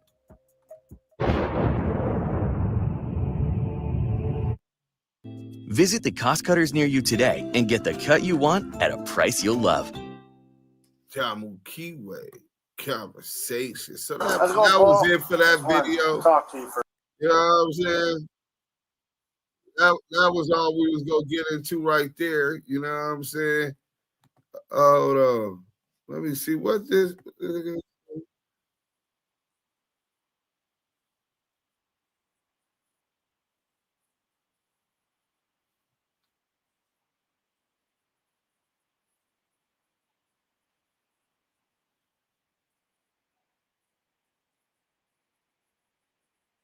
Hit that like button.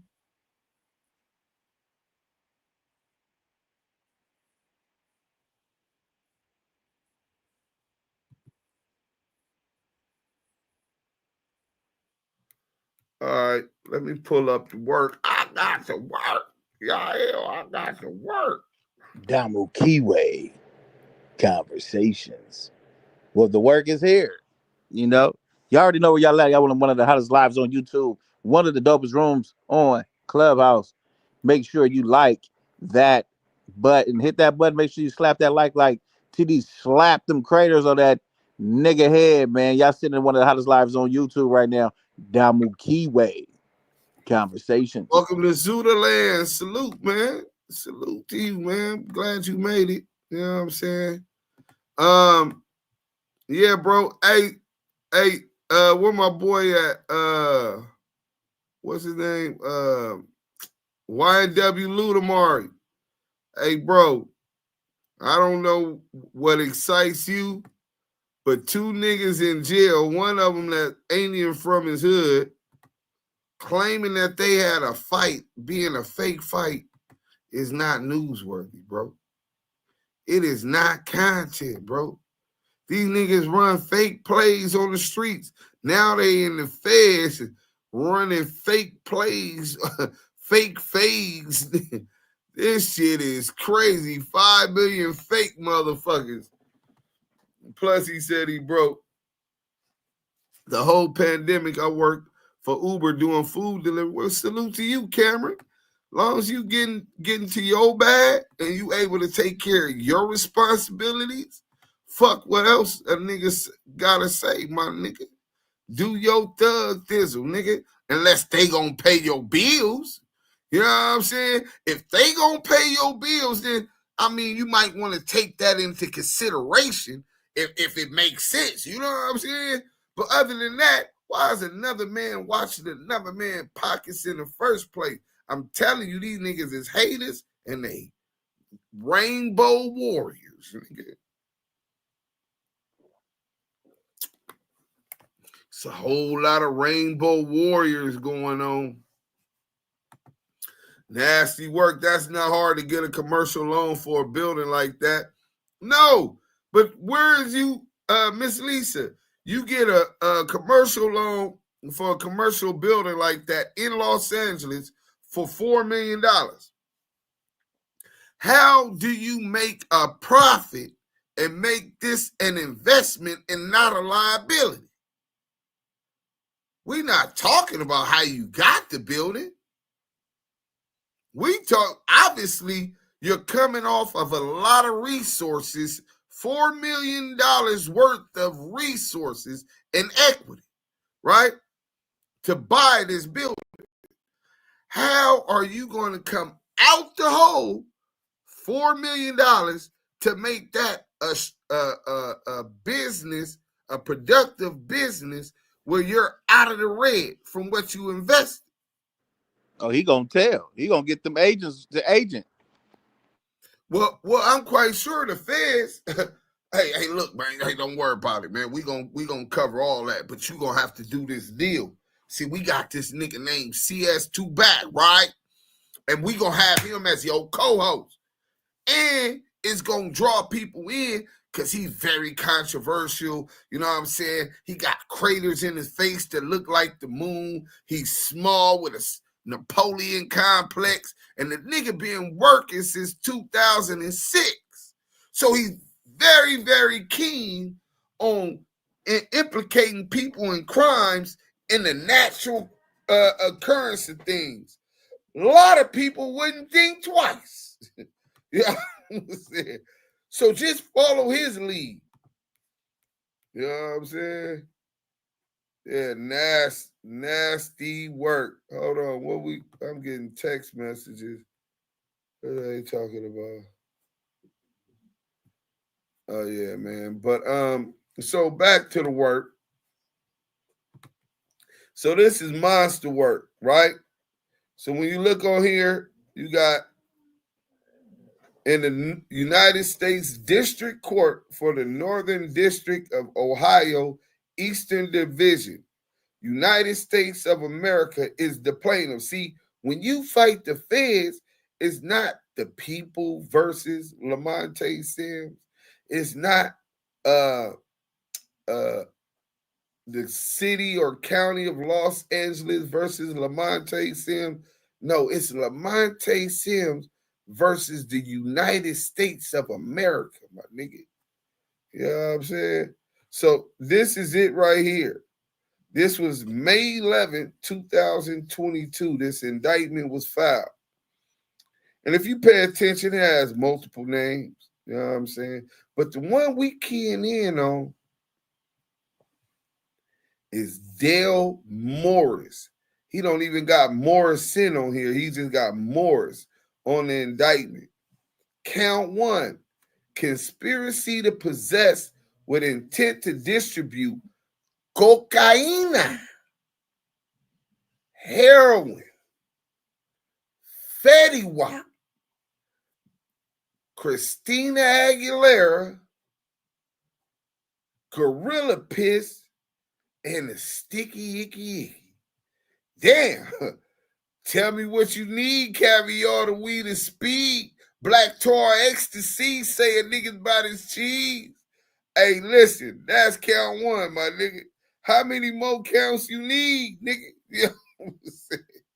So, you got all of these different things, and it alleges some serious crime, right?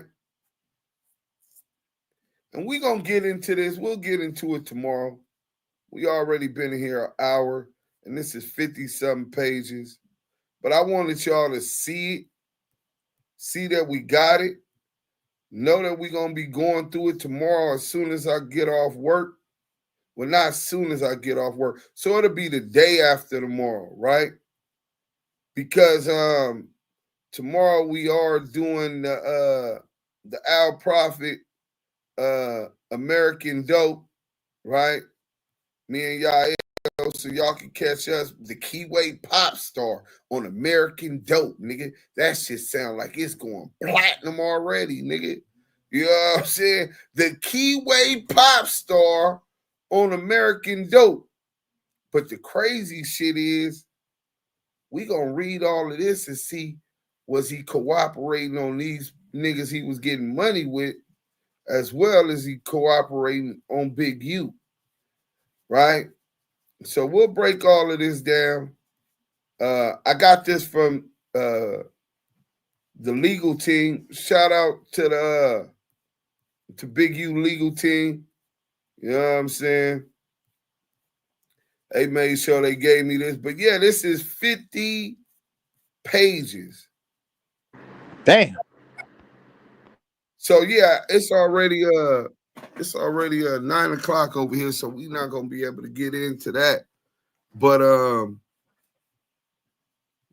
I wanted y'all to see that one. We can get into the shorter one. Let me get into that, the judgment in a criminal case. Let's get into that. You know what I'm saying? I think it's 6 pages. We could get into that one. You know what I'm saying? Judgment in a criminal case. Dale Morris, nigga. Let me show y'all something, man. Dale Morris. So this is only 6 pages. So we'll give y'all this, and then y'all just gotta wait for the other shit. You know what I'm saying? So this is his judgment in a criminal case out of the Northern District of Ohio, United States of America versus Dale Harris.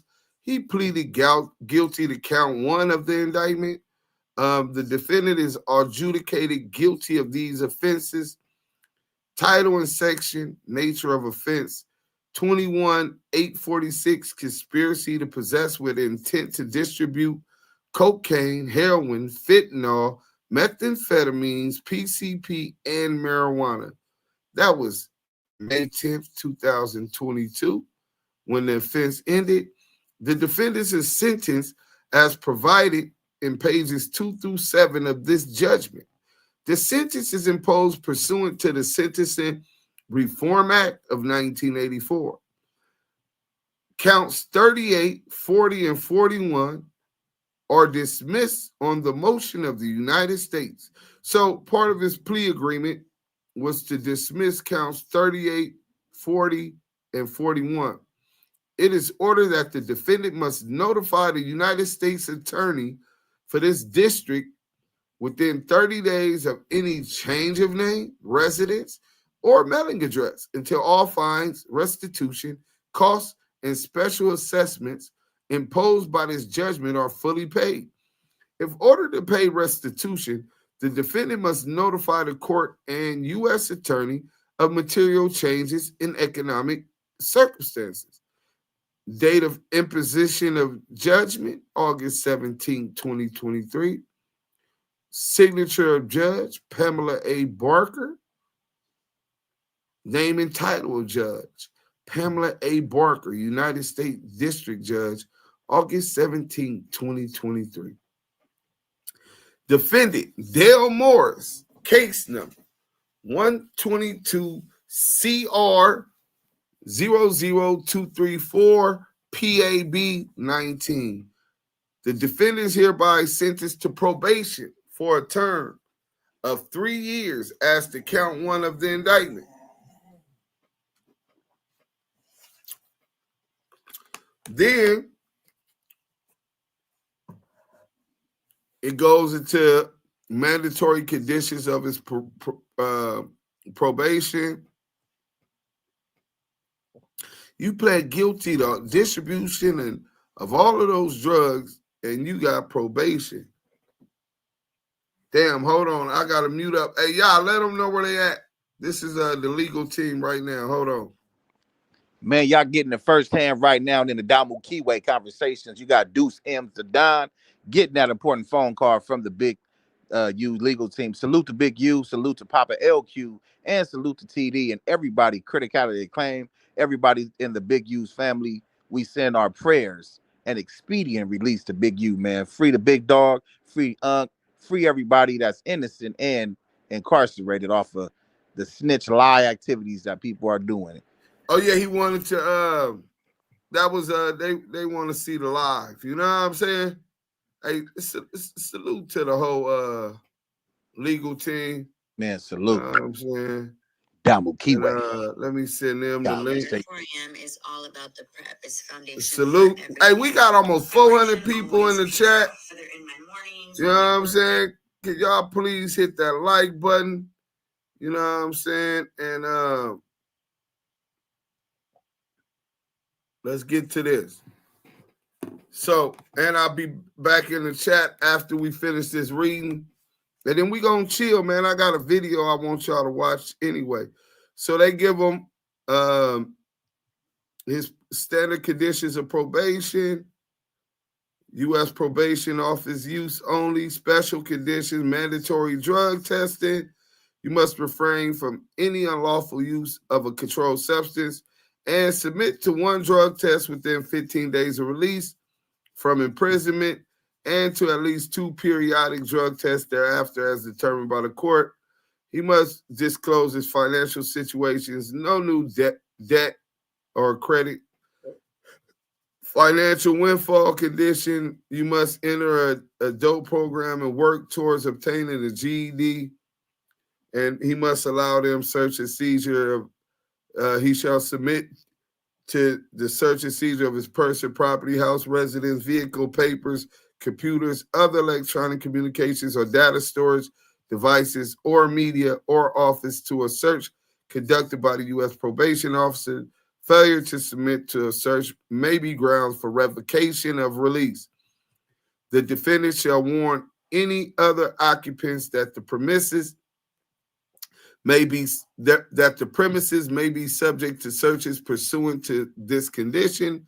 An officer may conduct a search pursuant to this condition only when reasonable suspicion exists that the defendant has violated a condition of his supervision and that the areas to be searched contain evidence of this violation. Any search must be conducted at a reasonable time and in reasonable manner. Criminal monetary penalties. He got an assessment of $100 and $1,000 fine. So that's his restitution. That's going to be part of, he's going to have to pay that. And that's pretty much it. Schedule of payments. So payment to begin immediately. He gonna have to basically pay them $1,100, a special assessment of $100, federal court, that's kind of standard, and then another $1,000, and that's it. So looks like he's out on supervised release and won't be on probation and won't be sentenced until after he testifies against Big U. Zoo Life! What's up with my bros? Zoo Life jerseys in the building. You know what I'm saying? Dude said, F the fame known in the streets for the infamous. Hey, that's a fact. You know what I'm saying? 1-800 Brick City. Damn, Jersey all through here. We got the Bro Zoo. We got 1-800 Brick City. You know what I'm saying? Man, salute to Zoo. Salute. Life. That fool hit my inbox yesterday about this shit. Hey, Zoo. I still haven't released the paperwork. I'm gonna be breaking that paperwork down on a famous battle rapper. You guys may have heard of him. You know what I'm saying? That they keep accusing that Big U was on the case. You know what I'm saying? And we will be having audio from Freak, the main nigga on the indictment, which is going to disprove all of the smear campaign that's going on. And I know we don't have to disprove every lie that's made up on the internet for these clout chasing, dick sucking ass niggas. You know what I'm saying?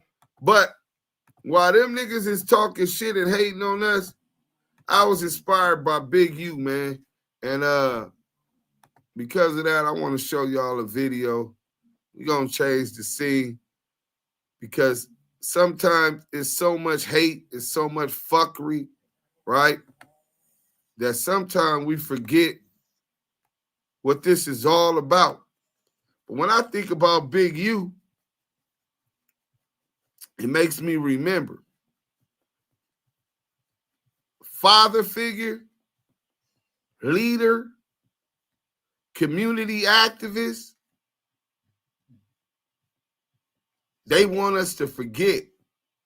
But I seen this video of an event that we did, and it was for the kids.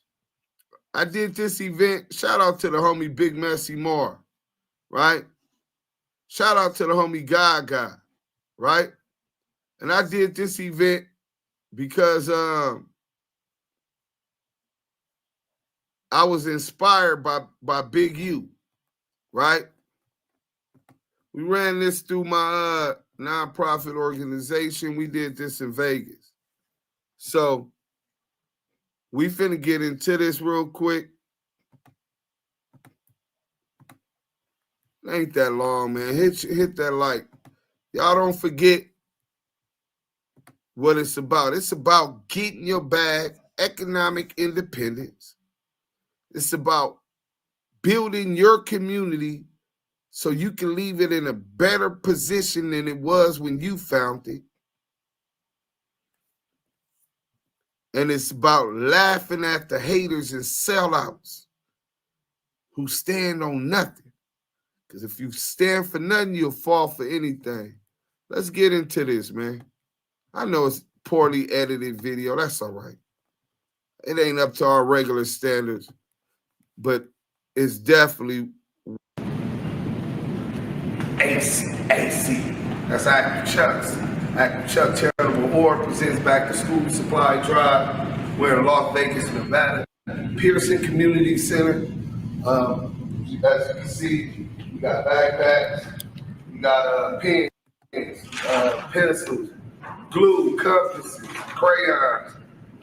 So bring your kids out here. We're here to show you that we do care about the community, and specifically we care about our future, which is with the children.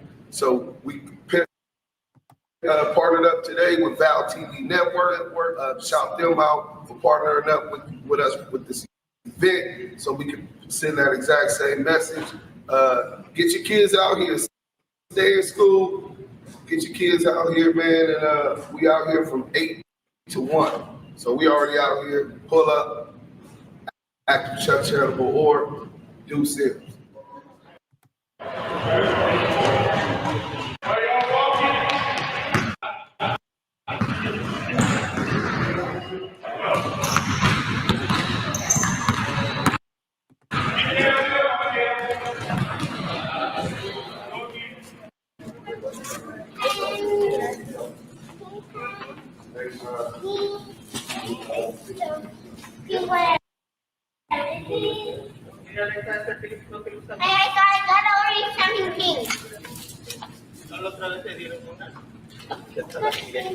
That Michael Sam came out late too, you right.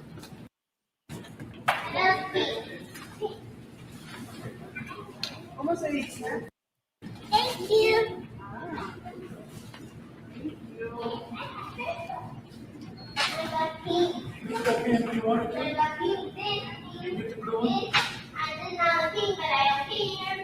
Tell him, Shaniqua. Thank you. Thank you so much.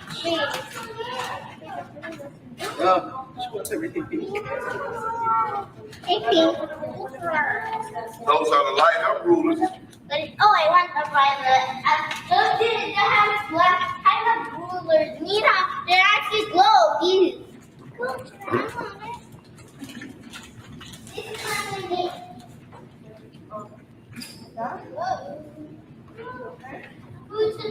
up, nigga? Thank you, guys. All right, thank you again. No, that's mine.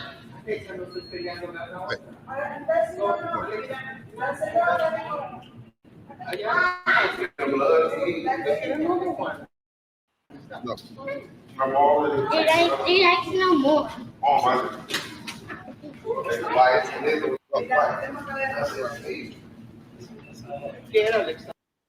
is it just pen? It's in the United States. Ooh, dollar pencil. Oh, mira, this is a dollar. $1 million. I want $1 million.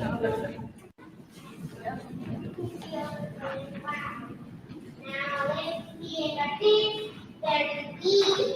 Who is the E? Money pencil. It's too big.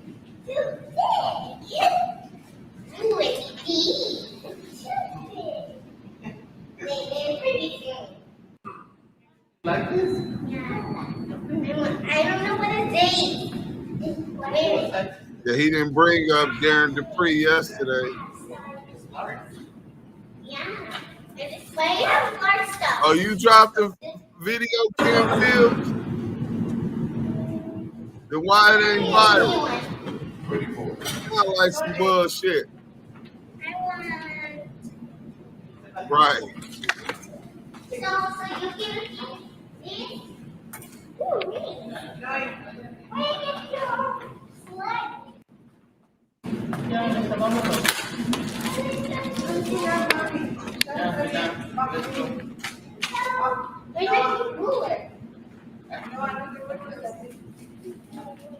Thank you.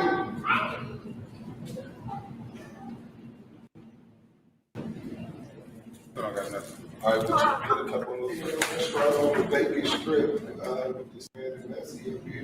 And Right. I hope you will be able to zoom in if you got the camera. So then when that, I thought that was cool. Damn bless, salute.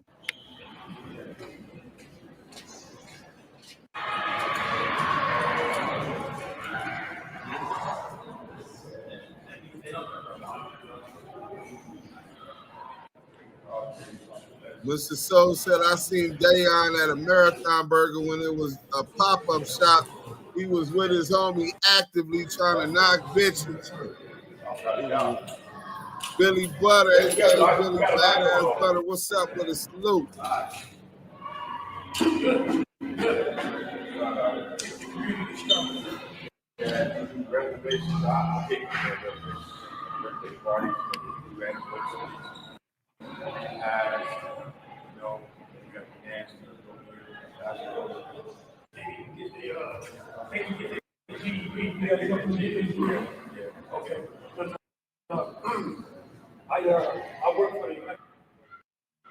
Welcome, I'm Deuce Sims, Active Chuck's Entertainment CEO. I also run the charitable wing. I'm president of the board of directors for Active Chuck Charitable Organization, which is a 501c3 based out of Los Angeles.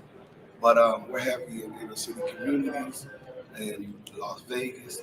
Shout out to Clark County School District, Las Vegas, Nevada. We're at Pearson Community Center, which is on the historic west side of Las Vegas. If you look at some of these pictures and iconic melanated kings and queens, it's kind of ironic that we choose to do this event here with this in the backdrop. Those are those that's behind us. It's time for us to lead a new change and change the narrative moving forward to where our communities are just a little bit better. One of the main things that we suffer as a community is a disproportionate education to, and we talk about in context, to comparison with their white counterparts. When you get to talk about corporate America and being able to compete in corporate America for job positions and or business, we already start at a disadvantage. The redlining in the school districts, allocate the property taxes from within that community, allocate how much money is going to go to these schools. So in communities where finances aren't as fluid, and all kind of shit. Their education isn't going to be, or their curriculum isn't going to be as intense. They're not going to have as many teachers. The classrooms are going to be a little bit more crowded.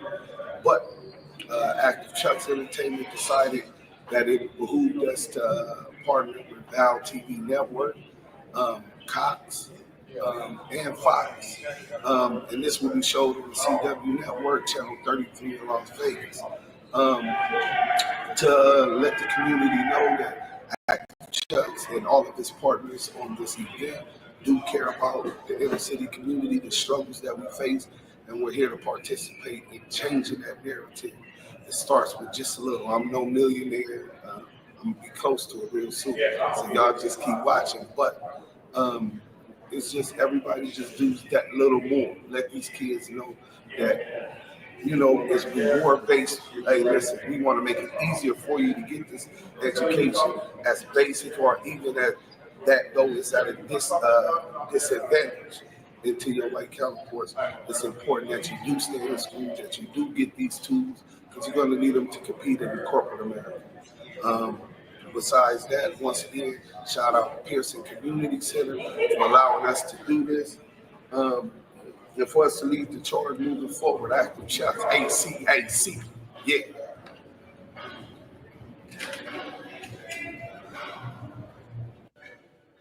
All right. It's Deuce Sims, Active Chuck Charitable Organization, President of the Board, CEO of Active Chuck's Entertainment. I'm here with Jay Sean and Brian. Two young brothers, melanated brothers out of the Las Vegas area, and with the AAU traveling team for volleyball. So tell me first, and then I ask you the exact same question. What's your experience been like playing volleyball as a melanated youth? So my experience so far has been pretty good. Like, I make sure that the teams that I incorporate myself in is very diverse. They like excellence, and like make sure that like Black culture shines. And yeah, I never really experienced like racist and I represent. Yeah, they represent. Exactly. That's a good lesson. And how old are you? 16. Y'all see how smart he is. And you? For me, it was very different because I played on an all-dominant white team and white sport. So when getting on the court, you would have the influence that all the other people on the other team are telling you that, or thinking that you're the worst on the team because of your skin color. So for me, it was very different, and I just had to have the mentality and mindset and learned from my parents that you have to keep yourself up regardless if you're black and they're different colors. Hey, how old are you? I'm 15. That's really indicative of y'all father, the way that y'all growing up, how articulate and intelligent you guys are at such a young age. Education is really important. Leon. I see that you guys both play sports. How do you feel about the importance of education and what them grades looking like? So ever since I was a young kid, education was really a priority of my household. Hey, for sure, Leilanda, gal. Right now. Okay, that's what's up. So yeah, I'm class representative of the junior class. I'm in Stuco. I'm in BSU, Black Student Union. I'm the president of my school, BSU. So okay, yeah, I'm doing good. Grades good GPA. That's reflective of how your peers see you, that you're leading the Black Student Union. And you? For me, education is a real big part because of the way that I want to go. I know that Black people are known to not be as smart. So what I try to do is be one of those Black people to show white people or other people that we can do things. And it's been a real big part in my family because my grandparents have really gotten some. All right, Leilanda, we're going to have to do something for you. As well as my dad and my mom. So education for me is a really big part. Okay, so do you guys go to school in Clark County School District? Yes. Yeah. Talk to me. In America as a whole, there's a big problem with redlining. I don't know if you guys are well versed with that, how that works. Due to the property taxes within your community, that depends on how much money is going to be allocated to the education budget for that year. All across America, there's been a lot of redlining where they cut school districts off, where it's the poorest inner city communities, predominantly Blacks and Latinos, and their education and classes is going to be fuller. They won't have as many teachers, right? Because their budget isn't as big. So it limits the supplies and the resources that you guys are available. How was their education in the Clark School District? Go with you. Okay, so high school I go to, it's a good school. We got academics, there's no behavior problems. So my high school as a whole is pretty well funded. We're kind of diverse. We have Blacks, Asian, Latinos, Hispanics. It's not fully white dominated. So like for the most part, my school is funded. It's a magnet school. It's really good. So I get the proper care in my magnet school, but when I go to El Dorado school and volleyball for it, it's totally different scenery. It's a majority Black school. They're not really funded. They don't get the proper attention. The only attention they get is really when it's a backing happening in school, like when the teacher was recently assaulted at the school, they want to put $26 million into the school to make it better for security reasons, but it's like, it starts within the root of like fixing the discrimination in that school and just really getting teachers that's going to really bring the best out in these students and really embrace what the best and be the best student they could be. It's well spoken. So for me, I go to a school that's predominantly Hispanic and Black, so we don't really get a lot of things, but we make do what we have. And there's people that get discouraged because we don't have the money and the funds that we see from other schools. So we just try to do what we can with what we have. Improvise. That's the first thing you learn in the inner city community. You got to be real creative to get through the hard times and the lack thereof. Just make do with what you got. So listen, man. What's the name of y'all team? Shout out y'all friends, y'all team. Are they gonna be on y'all? Cause this will be on television, man. The team that we play for or will be playing for is Selected Volleyball Club, and for our high school team that we play for is El Dorado High School. Shout out. Anybody you want to say, moms, pops? Y'all better shout them out. I'm gonna shout out my dad because he made me come to this. Well, not made me, but allowed us to be in this video. All right. Same thing. All right, we with Val TV, Active Chucks Entertainment. Y'all heard it yourself. We in the community stuff that these students are dealing with today in Clark County School District. Salute.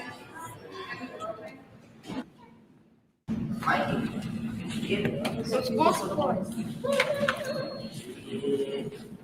Imagine school supplies. This is for y'all. Don't take all of them, but you want to take some. But this is definitely for y'all to stay in school, so if that's gonna help you get your education, and what you need to keep in mind that also. Those is already loaded with crayons, so if you grab the backpacks over there, they already have it. All right, I'm gonna text you.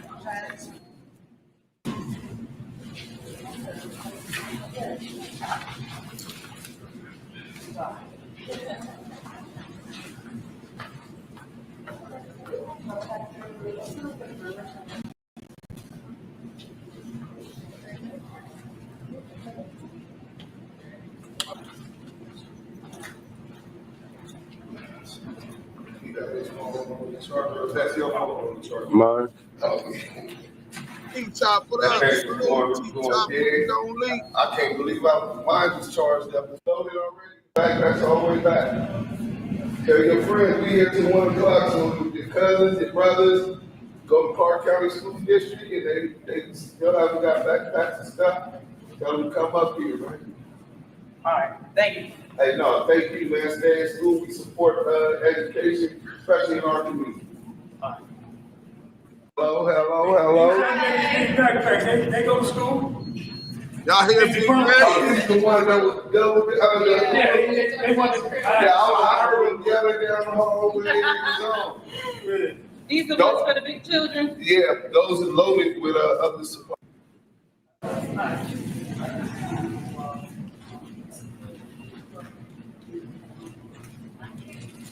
So y'all put y'all down there every weekend? Every Saturday.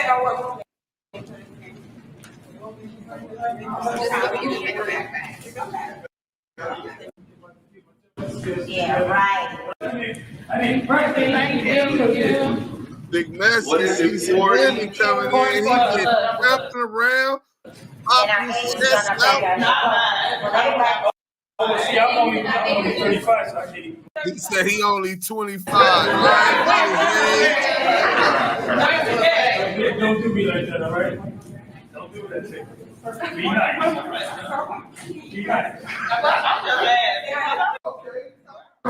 So who's not? You got No, I don't have a card. You can just activechucks.com with 2 S's. You can free, so all of the what you call this, you can type it in. Instagram, you can type it in. Active Chucks Charitable Org.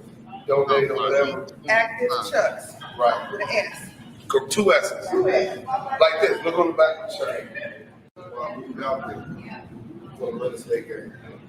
Yeah, he was saying, Yeah, you especially black people. I mean, I love it. Yeah. That's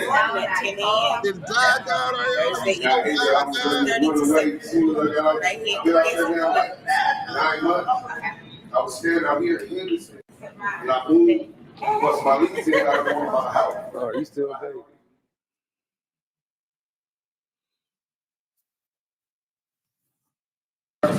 Eyelashes, eyebrows, whatever. 702.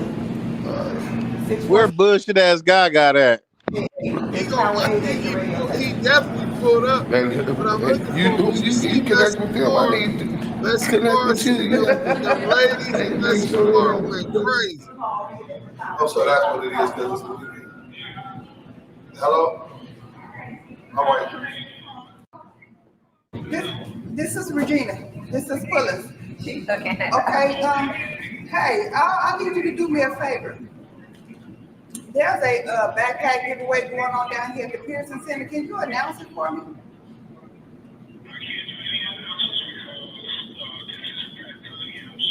Oh, shucks. Okay, so when y'all get off, at some point through the day, try to announce it for me, please. Okay. Right. But when they show is over, 90.3? no, 88.1. 88.1. It's the Black radio station in Vegas. Okay? Thank you. You're welcome. You said what? Trying to be printing all that stuff, but yeah, man, get you a backpack. No. You been messing up in school? You know how important it is for you to get educated. Couple months. I gotta save some money. Who baby is that? That's Sean, baby. You know my What's daughter. Hey, where your mom at? London. When you said London, I thought you meant my niece. No. See, look at her pose. You ready, huh? You say hi to Nancy? Say hi. Hello. How do you do that? Ate your fruit juice. You like juice? When you get your juices and you go to daycare at your godmother's house, put your juices and stuff in here. You can put it on your back and you good. Attention. See how she's smart as a whip though. Yeah, very smart. All right, I appreciate you coming. How long you gonna be out here? For what? Right. They do? Right. God. No. There go God, y'all. Look at God. What up, Duce? What up? What? Yeah, man, country game. You know what I'm saying? God, man. Where your wife at? Sleep. Oh, yeah. To the room, I like you. You know, we be up on the early morning. This is talk about Dose. Yeah. Shout out Maria. Me, Messy Marvin, God, the Damu Kiwe. How y'all doing, man? Yep.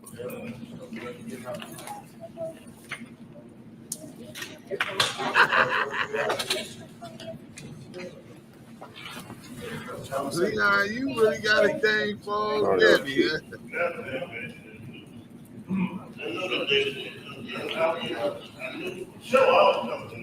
know, you talk that's a couple guys, maybe on one hand, but this one I listened to, but last night, I'm off. I know you don't. Right.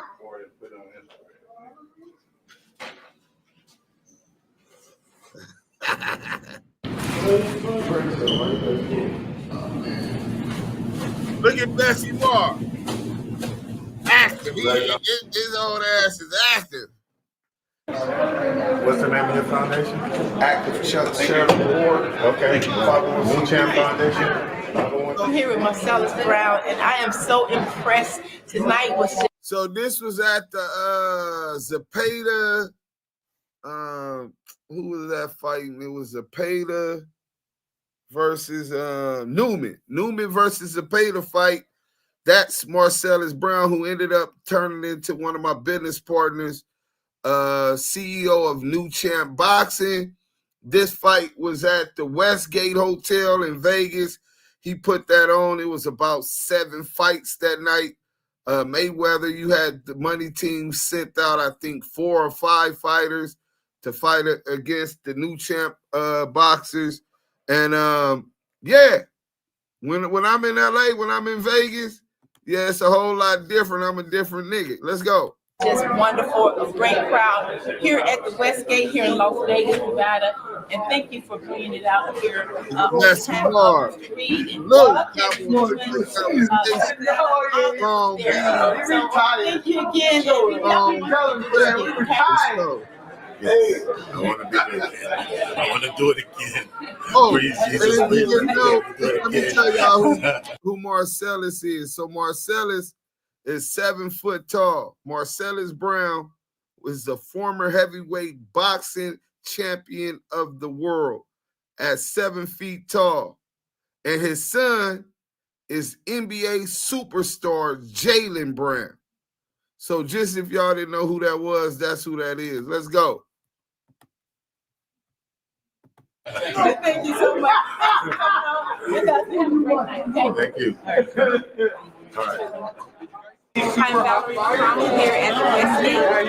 We just finished up the New Champ Boxing with Kevin Newman on the main event and Zapata on the co-main event. I want to thank Marcellus Brown, Mr. Reed, and everyone that had a chance to come here and enjoy this wonderful fight. This is what Las Vegas is about. This is the World Championship Boxing. This is the entertainment capital of the world. And I want to thank you all for joining us. I'm around town with Chill Spot. I'm Valerie Connell on Val TV Network. Right behind me, you see Fight for Ukraine. We want that new champ. We want to put it together right here in Las Vegas. We'd like to put Marcellus Brown to do it one more time. All right. And I am standing here with two gentlemen. I mean, they're legends, living legends because of what they pursue, and that's goals. And that's anyone in life that can want to have success. You got to have goals. And today, I'm so glad to have you coming in town. I have Mr. Lamont Sims and also have Mr. Maximilian. Maximilian is a boxer. Look how little this boxer is. Hey, that nigga fuck you up, y'all. Now, you know what? You keep socking niggas and taking off all the time. Next time you get to tripping on me and trolling me publicly, my nigga, I'm gonna get my nigga Max Miller. You see how small Max Miller look? The nigga got hands though. He got hands. I done seen him fight, right? You know what I'm saying? Where Max Miller from? I think Max Miller is from Baltimore, or is it DC? One or the other, right? Man, set the fight up. I ain't ducking shit. I ain't ducking Nathaniel. Hey, Max Miller, I ain't calling you out, but listen, if Deuce come get you, if he come get your motherfucking ass, I ain't turning that shit down. Get them gloves, nigga. And you put on heavy gloves. And you ain't putting on no light gloves, because you can try to do all that little fast shit. Hey, they like y'all would drop on one-on-one. Yeah, y'all gonna take off fast. He don't want no gloves on. He just want all fists, so he got a good chance to knock a nigga out. Let's go. Even today, with Marcellus Brown, it's New Champ Boxing. NewChamp.org is 501c3, and it's for mental challenge adults and also professional boxers that otherwise would not have an opportunity to have a platform. But that is his mission. Hold on. Before we do that, we got a super chat real quick, y'all. Oh, let's get into that super chat. We got Tartan Mystic with the $10 euro. No, euro pound. I'm sorry. UK. Or Ireland or Scotland. My apologies. We have the 10 euro pound. Okay. A wee donation towards some goodies for the youngsters you empowered, inspired, advised, and lead by example. All my hope is focused on you receiving endless blessings. Hard I use pounds because it's $12.70. Oh, well, thank you, Tartan Mystic. Anything and everything that is given to the Damu Kiwe Conversation is highly appreciated. Salute to you, your tribe, and your family, and I hope a speedy recovery for your mom. That's a fact. Let's get back to it. We got one more video after this. Y'all gonna see Yael. We previously worked with Big U on overturn qualified immunity, Black History Struggle. We were sponsored from that. Also, today we were doing a back to school supply drive. It wasn't just giving back, but it was about picking life. You know what I'm saying? Our future is our children. Education is key.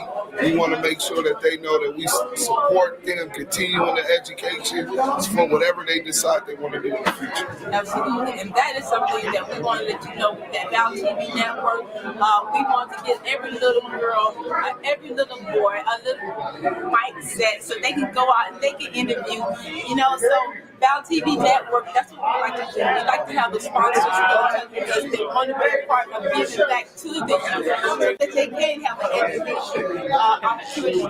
Now, next to me, I want to hear it. When we finish this next video, let's I want to hear it. That's the so much of a career. So, did you enjoy the fight tonight? Absolutely. So, here in your fighting is a passion for you. Well, I mean, when did you start boxing? I started boxing when I was 12. 12 to 18. 6 years as a amateur. I stopped. Had a long layoff. I just came back. Absolutely. So you got to meet Mr. Marcellus Brown and also Mr. Lamont, and you basically have been, right? And so it looks like you guys made a connection, right? And you happy with it? So when I asked you to come out, you came out? All right. So we're going to say congratulations again to Kevin Newman, also Antonio Zappa, and which they were the main and the co-main event. Thank you so much for joining us. Everybody know y'all takes y'all first. And the Jill's going to come in and send us something. He's gonna get off first. I'm Valerie McConnell here with Lamonte Sims, and hello, Mr. Lamonte How Sims. you doing, Valerie? Long time no see. Absolutely, and that's what I like about you. You always have that smile. You have a really joyous type of life is good. Great presence. Active Chucks. Active Chucks Entertainment, Active Chuck Charitable Organization. And wow, you're a great example for many, and that's young and old. I've seen you do practically everything aligned with work, business, and this is an example which is giving back today. You came out. Right. I flew out from Madison, Wisconsin, where I relocated about 9-10 months ago. But as I work for Val TV Network, I'm not just CEO of Active Chuck. She's just being modest. Val TV Network employs me as an A&R and also for marketing. So, today, because I work with Val TV and I'm A&R, I want to continue to come up with events that show the world or our communities what we standing for and that what we're in support of within our communities. Specifically today, we invested in the future, and that's our kids. So we did back to school supply giveaway, light up rulers and backpacks, and totals close to 500. The last ones that weren't given out were donated to the Las Vegas Outlaws, which is a football team. So shout out to the Val TV for helping make this happen. Shout out to the Outlaws, Las Vegas Street Riders, Motorcycle Car Club. They were very instrumental in coming assistance. There you go. It's time to have your day in Las Vegas. How about a key to Las Vegas? Because that is what is deserving of you. And now your inspiration, what inspires you or motivate you to present a platform just like you did today? What motivates me, honestly, like the spirit of Tupac or the spirit of Nipsey Hussle and how they try to change narratives within their community. They use their platform not only for financial gain, because as a minority, we had disadvantages and economics aren't equal on that standpoint. So of course, financially is the first thing, but it's also about your nephews, your nieces, these kids that's going to come up that whatever they want to do, whether they want to rap, well, if you want to be a rapper, you need to understand how to register yourself with ASCAP and BMI and get your own publishing company and understand the business before you get jerked. So that all starts back with education. So we endorse that, we support that, and that's the message we push. Right, and with that too, because you are also a rapper, a writer, a producer, you have all these platforms, but this is something that you've actually have been able to bring together and connecting with actually giving back. And it seems like you're reaching to the point where the sky's the limit here. I mean, exactly. It's great, but we want to thank you for telling us about the event, about me and you connecting. Every time I ask you to do something for me, you always had done it, and then also the artists that need to actually have polished, need to be polished, and you're able to connect with that. That's the reason why you are the A&R. And I just wanted to know, because of that, and Chill Spot and I, we were able to offer a platform for artists. Otherwise, we would not have the opportunity. Right after the pandemic, we were able to have a platform with Rap A Lot West that actually gave them a recording artist, a winner, and then Def Jam offered the winner $10,000. So now they're coming to you, because the next step is that they need to make sure their paperwork, everything's right, and they can learn how to actually conduct themselves when they're distributing their music. Well, thank you for sending them our way. We do management, we do consultation, we do marketing, and what we do more than anything is media and entertainment. Val TV Network, she's a registered agent with which company? With us, I'm with CW Sinclair, also Viacom, and now we have coverage from Las Vegas, not only Las Vegas, Arizona, California, and here in Las Vegas. And you know, it's anywhere you want to be. All you have to do is let me know. We'll give them a call. Texas, Atlanta, but right now that's where Active Trust and Val TV Network and Chill Spot is. Yeah, so if you got an independent business and you need promotion in those areas on TV, we the ones in contact with for commercial. We can help do the production if you buy the slot to promote your business. So we want to support your business. We believe in your business. Holla at us. Right, and thank you again today. The children are our future, and you flew here to make that a point. And you stood there and you took care of all the business, just providing backpacks and pencils and glue and all for the kids. Well, you know, so again, thank you so much. Well, you're welcome. And it's real easy because I helped tear down my community when I was younger. So when you know better, you do better. So that's what we did today. That's what we're going to continue to do moving forward. You know what I'm saying? And try to put that positive energy and support behind our children and our future. Right. Before we go now, I want to know, are we going to do it again? How soon can we do it again? Like you said, sky's the limit. We pushed to overturn qualified immunity. We did that Black History Struggle. We also did the one at the Pet Ranch for overturn qualified immunity. So with that, the mental health, standing against bullying, addiction, domestic abuse, Badass Association with Freckles, Amanda, right? Who I manage, supermodel. So shout out Amanda Smith. But so the sky's the limit. I'm ready to do it. I can't wait to get in contact with the schools, and it's going to be great. And again, I want to just thank you for coming. We can be talking about how we can help others, and you can think about how you can help others, and by even connecting with us. We would love for you to connect with Active Trust and Val TV Network. Definitely. Well, thank you for the platform, Val. That's what you do.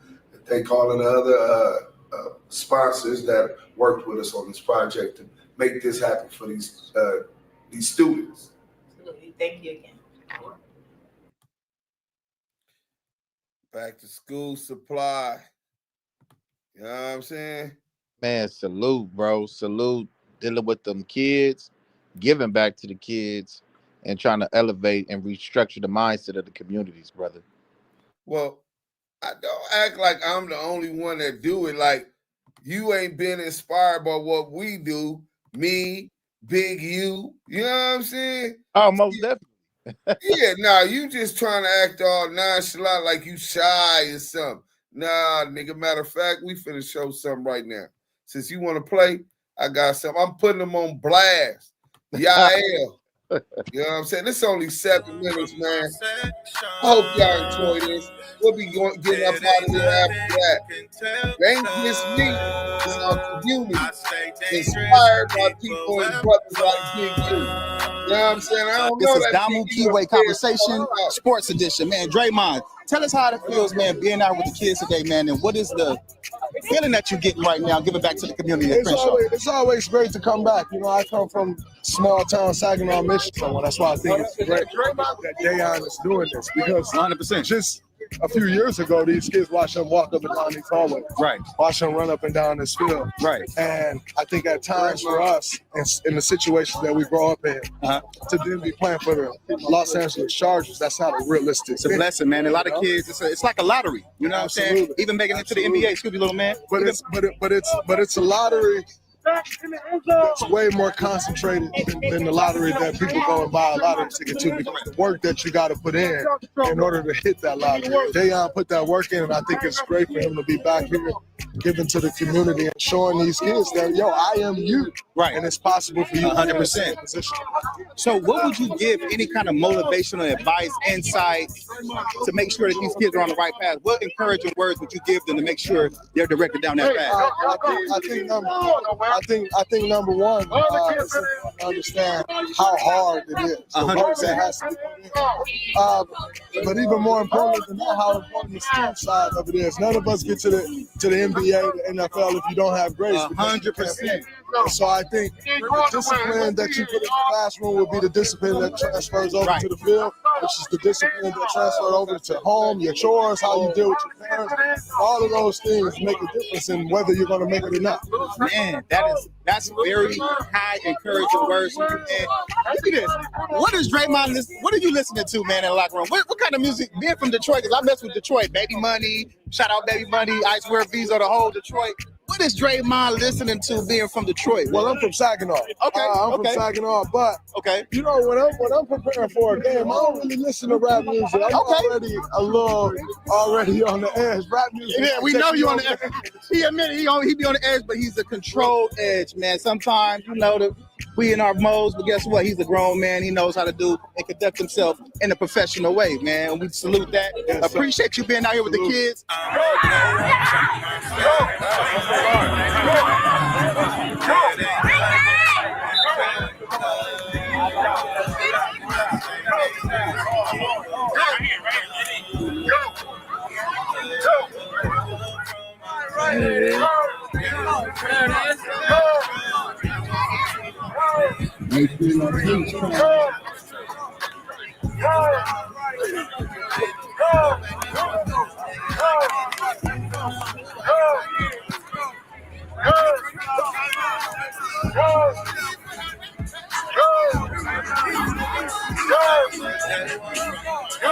Oh, my bad, bro. What up?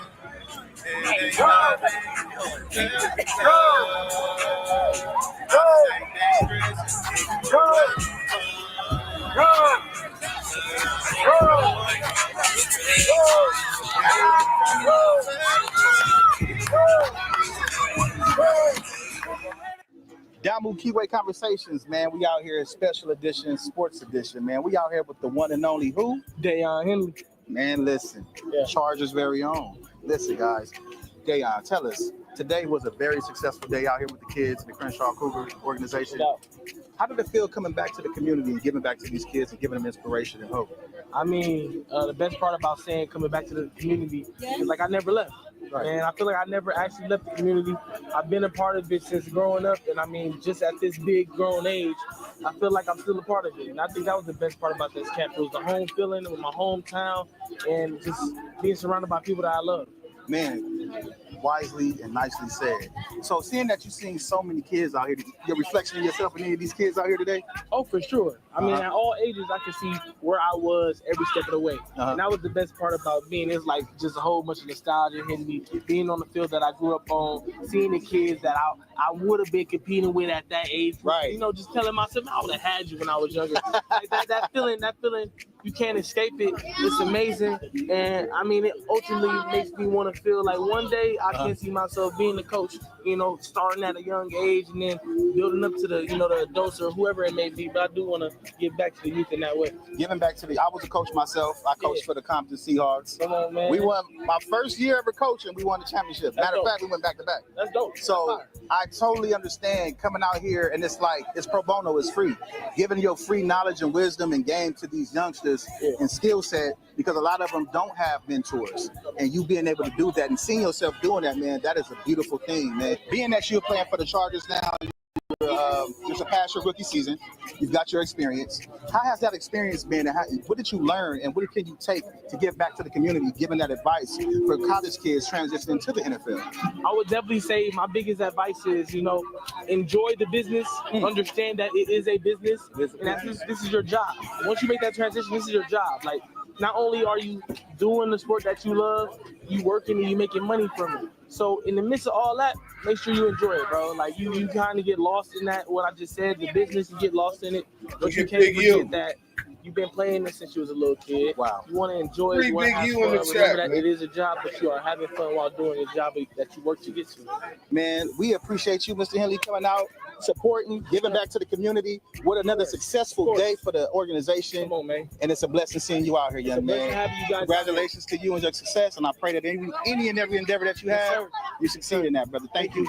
This has been another edition of Damu Kiwe Conversations. And we out. Appreciate it, bro. Appreciate you. All right. Shout out to Damu Kiwe Conversations, man. Appreciate y'all having me. Oh,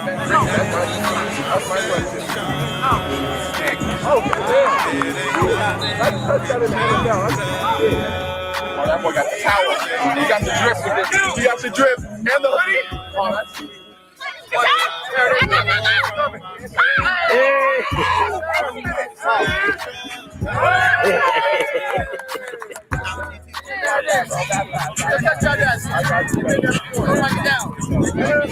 So while they try to paint the feds paint this picture of Big U, that's not the Big U I met. Now I'm quite sure I heard a lot of stuff when he was younger, right? And you was out there with Hannibal. You know what I'm saying? You was out there with Draws.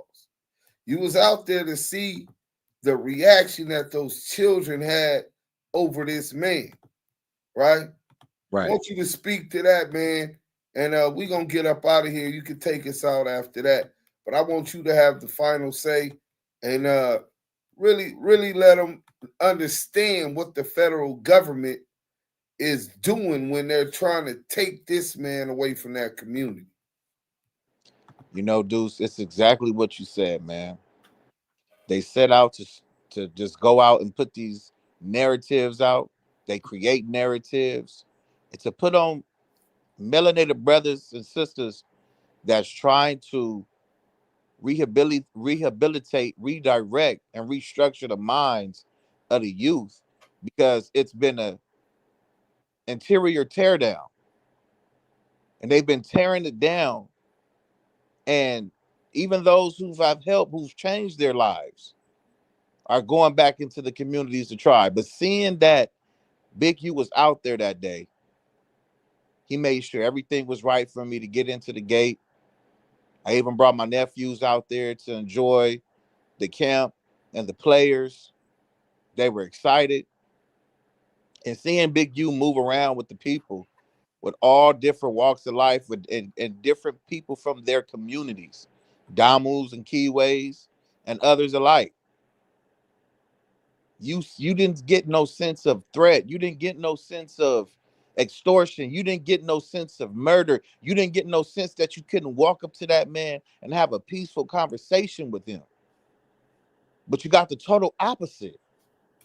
You got that man in the community in the heart of LA, Crenshaw District, with all different high prolific athletes, children, parents, and was not one police in sight. There was not one fight, one gang slur, anything. None of that stuff was going on. All it was a peaceful camp with athletes who then came from where these kids are from and where they're trying to go. These athletes came back to give their expertise because of Big U. Big U reaching out to them, asking them, can they come back and do a community work? And they did. Those athletes, Draymond, talking to Draymond after the cameras was off, that brother didn't seem, nor did he give off, oh, I'm here by force. Natupu that played for the Rams wasn't up there scared and, oh, I'm up here by force. Isaiah Brooks from the Chargers, the tight end, he wasn't up there feeling like he was forced to convey and converse with them kids. And his son was up there because of the love that he had for his father and his community. And being the fact that his dad is up there doing the Most High's work by giving back and giving these kids skill sets and giving these kids something that they haven't probably never had in their life, I understand why the FBI and these agents want to tear him down. Free food from all the biggest food courts you could think of. They had Smash Burger, they had the Snow Cone, all kind of foods up there. And them people was up there giving that out freely. with no anger, no feeling like they was being extorted, none of that, because they wasn't. Everybody who was there at that school wanted to be there and wanted to show their appreciation to the community for unity, and because the Big U asked him to come out. Now, whatever he's done behind closed doors to get them to be there, as far as if he, maybe somebody needed payment to be there, if he had to come out his pocket to make sure that those people was compensated, then all praises. But they came out and they had a good time with those kids, water fights and all. I just want to say salute to Big U and the Henley family, and salute to everybody who's out here pushing the correct narrative, and that is stopping slander and COINTELPRO against this. Like you see everybody on the internet can draw to the fake stuff. This is the real right here. You got brothers like Deuce Sims. You got brothers like God, brothers like Messy Marv, brothers like Bomani, TD, G-Mac, our brothers in the chat, our sisters in the chat, people out here who really support Big U because of what Big U is doing for the community, nothing else, and has changed the narrative.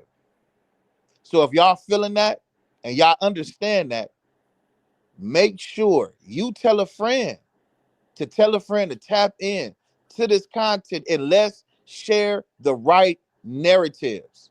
Let's push the right narratives so they can see, so that jury can see that Big U is nothing like what these agent provocateurs is out here painting the image of him is.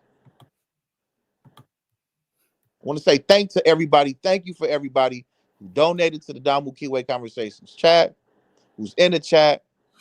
If you was on Clubhouse right now, you make sure you like that and share that 3 times so in the hallway we can get our shine. And salute to the mods on stage. And if you in the chat right now on YouTube Live, make sure you like, comment, and subscribe. Make sure you tell a friend to tap in and share this content. This is the content that matters. These are the voices that needs to be heard. And this is the narrative that should and always be pushed